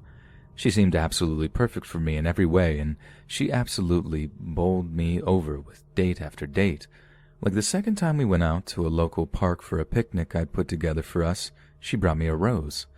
A single red rose wrapped up in brown paper and rough, ropey string from her art supplies. The whole role reversal thing just blew me away, and I held that thing like a trophy, not giving a good care what people thought of a guy getting all smitten because a girl had gotten him a rose. But long story short, it didn't work out with her. She was really intense, then uncaring, over the course of like a fortnight, and then really messed with my head, but I got over it and moved on.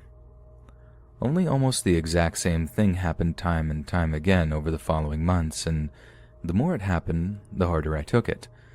I suppose it was just like emotional exhaustion or something. Like, I'm not one to get all depressed over a girl, especially not one I'm not actually with, but like I said, each time it happened, I got more and more hopeless and eventually just lost my ability to be able to deal with it. This leads me to the end of last month. During a week, I had 2 dates lined up with 2 different girls. Let me be clear, I'm obviously not trying to show off here. Pretty much everything I've had with girls this year has face-planted in spectacular failing fashion. But if I say so myself, I'm not terrible looking and I know how to talk to girls. So using the miracle, or the nightmare, whichever you want to look at them as, that is dating apps, I managed to line up dates with the 2 girls I mentioned, one for a Tuesday and the other for the Saturday of the same week. So I'm at my job at a local convenience store, of which I am usually the only clerk on duty whenever I'm working. I'm kind of bored, so I message each of the girls just confirming that our respective dates are still scheduled. I didn't suspect their disinterest. I'm purely inquiring, as I was vibing with each of them and everything seemed all good. Then within like an hour of each other, I got a message off of each of the girls basically saying, "Nah, I'm just not feeling this. You're a nice guy, but I don't think we're a good fit." Those 2 messages coming in so fast just sort of broke me. I felt like a straight-up ogre, just a mess of a person who no one would ever want.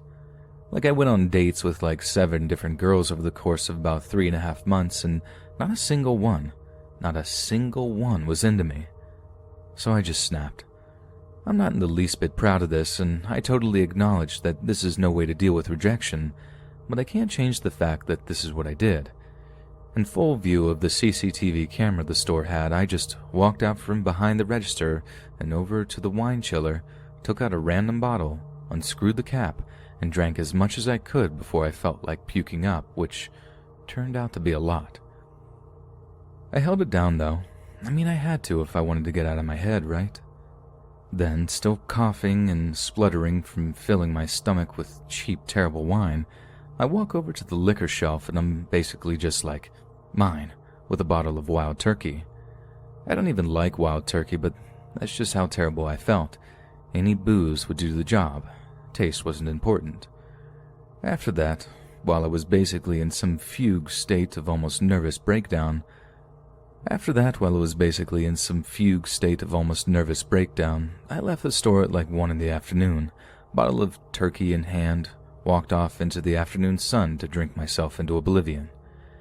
The next thing I remember is opening my eyes to that big old blue Walmart sign with the yellow flower sunbeam thing next to it. It was dark out.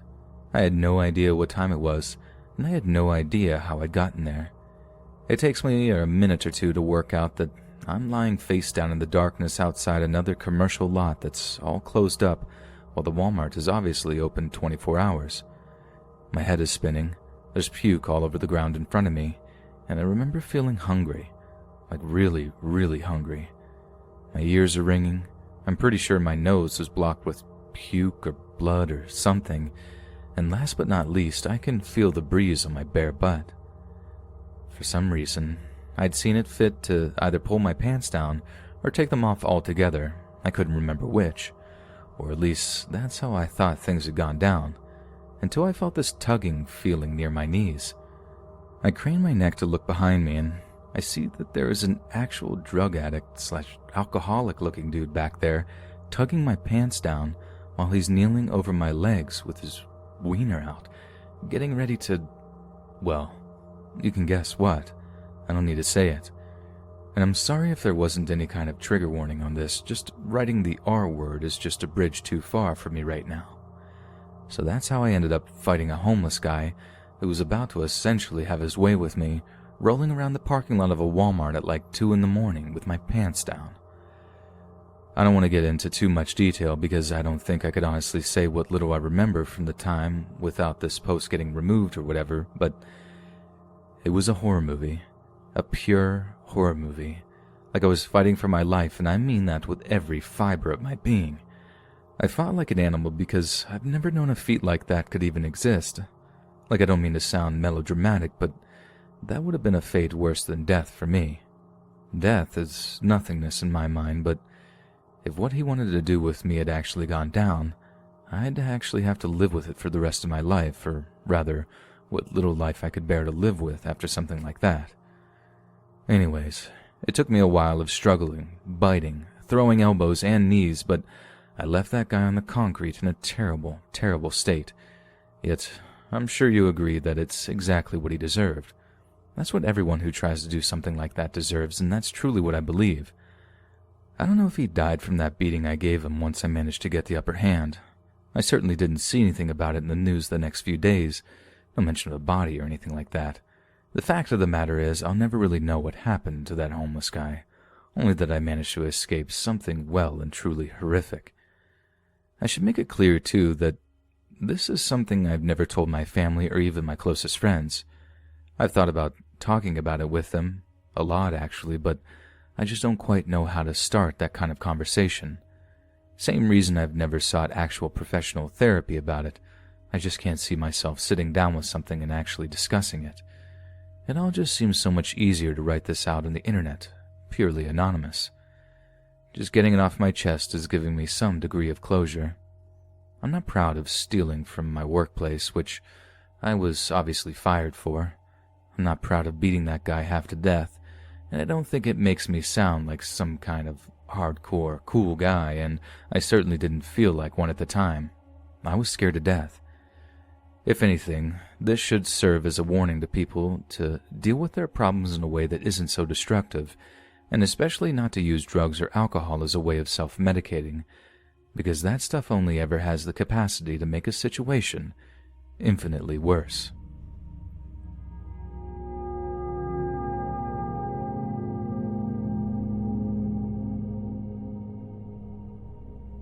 I've been shopping at Walmart for pretty much my entire life.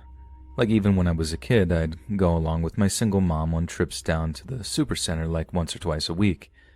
So as you can imagine, I've seen my fair share of weird and scary stuff go down there, from associates having straight-up fistfights in the parking lot to people going to the bathroom in the aisles.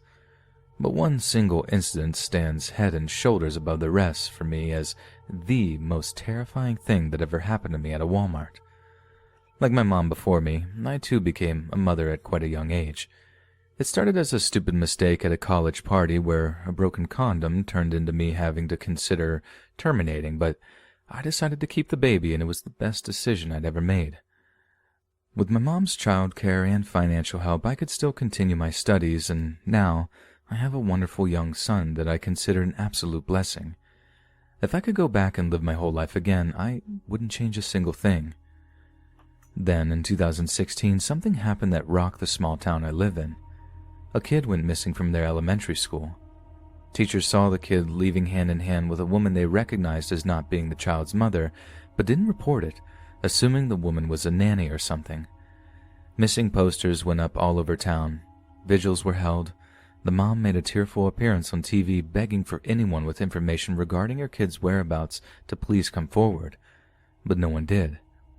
A week later, the kid's body was found buried in a shallow grave over in some woodland just outside of town. The entire population went into mourning. It was absolutely horrendous, and I considered just how easily it could have been my kid that just up and disappeared, only to turn up dead a short time later. No arrests were made either. Local sheriffs urged us to report any suspicious behavior to them immediately. I remember they even listed little things that we should consider as suspicious, such as a guy shaving who normally maintained a beard, people parking their cars in garages who normally parked in the street. For all intents and purposes, the killer was still at large, and the whole town was rife with paranoia. A few weeks later, I took my son down to the local Walmart with me to do some shopping. My mom wasn't always available to babysit, and this was back when I couldn't always afford a sitter to look after him, so I had very little choice other than to take him down there with me. This was at a time when he was way too big for the baby seats they have in the shopping carts, so I had to just keep him by my side as I wheeled the cart around to get the grocery shopping done. Now, if there are any parents reading this, you'll know of the pure nightmare that is passing the toy section in a store when you have a young child with you. It's like herding cats. They just run off all wild, and you pretty much have to just wait until their attention span dwindles before you can get them moving again. So I have to pretty much bargain with my son that if he's extra good and follows me around the store like a good boy, we'll go back to the toy section when we're all done and I'll buy him something. He smiles and agrees, and we're back on our way again. About 10 minutes later, after making sure he's been close behind the entire time, I turn around and find that my son is nowhere to be seen. I retrace my steps, calling his name, expecting him to just be around the corner in the previous aisle, having gotten distracted by some colorful label or something, but he's nowhere to be found. I then start wheeling down the center aisle, looking left and right in the hopes that I'd spot him somewhere, but again, nothing. This is about the time I go into full-on panic mode. I remember just how easily it had been for the person that abducted the murdered child to just take them by the hand and walk them to their doom. I had images flashing in my mind of someone leading my son out of the store into the parking lot and into a waiting van where he would be driven off and subjected to God knows what before they ended his young life. I abandon my shopping cart and start basically running around the store asking if everyone had seen a little boy wearing a blue sweater, which is what he was wearing at the time, walking by himself or with another person.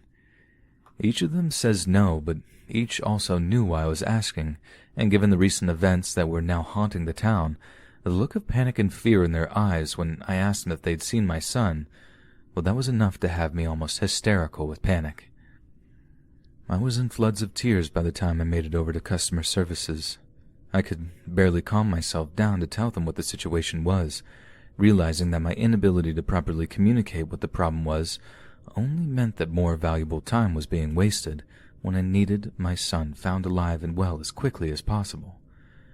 I managed to take a few breaths in the end and get it out that I had lost my son somewhere in the aisles. God bless those folks behind the counter because they knew immediately what to do. Put an announcement over the loudspeakers in the store that if any associate saw a kid in a blue sweater that they were to escort them to customer service as soon as possible. Minutes went by and nothing happened, and I was just convinced my kid was gone for good. I can't even put into words how intense and painful that kind of feeling was, how I felt like a terrible mother and it was just going to be me crying on TV and having journalists banging on my door after countless hours of police interviews, and all that would come with being the parent of a missing child. But then, out of nowhere, I heard a voice cut through the maelstrom of panic in my head. "Hey lady, is this your kid?" I look up and there's this guy holding my son's hand, who is silently sobbing as he walks towards the customer service counter. I've never been so singularly and absolutely relieved in my entire life.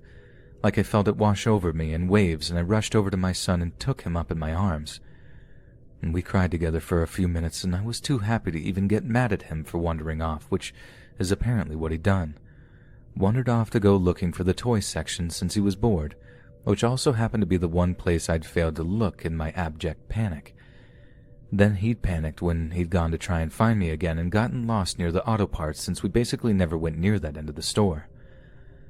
I then wildly and profusely thanked the guy who'd found him for bringing him over to the customer service area, even trying to give him all the cash I had in my purse as a reward.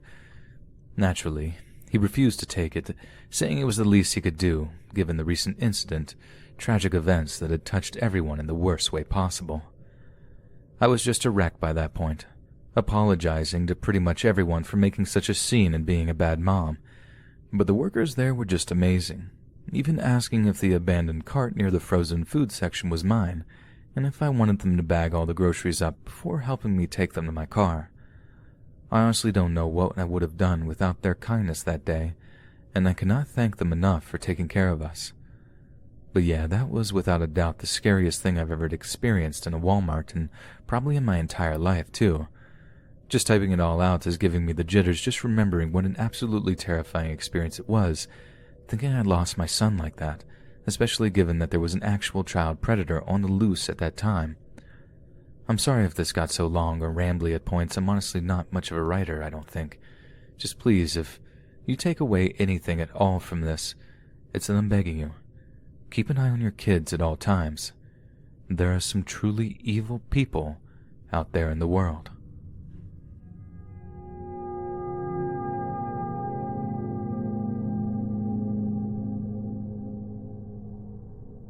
I work at Walmart, and as many of you might know, a lot of our stores have associates managing the front entrance to ensure that all customers that enter the store are wearing masks. The order came into effect on July 20th, and all associates had to attend a mandatory training seminar, not only to educate them on the reasoning behind the decision, but also how to deal with any customers who refused to comply with the steps put in place to control the spread.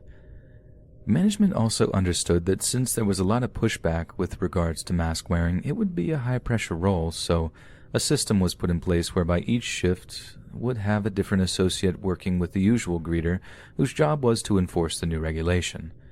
The way they put it, if someone refused to wear a mask when entering the store, it was the relevant associate's jobs to, quote, find a solution to the problem, which from what I understood was just a polite way of saying, either wear a mask in the store or get lost. We were even authorized to give out free masks to people to basically make it impossible to give us a "I can't afford one" excuse. So anyway, once the order was put in place, it only took a few days before it was my turn to man the front entrance. And I'll admit, I was kind of nervous about it, as I had already heard a few horror stories from other associates who'd gotten into arguments with irate Karens who screamed about infringing their rights and all that other stuff. But for the first few hours, everything was cool. Not a single person had a problem with putting a mask on, and those that had either forgotten to bring one or hadn't gotten word of the enforcement had absolutely no problem taking one of the free ones that we were instructed to give out.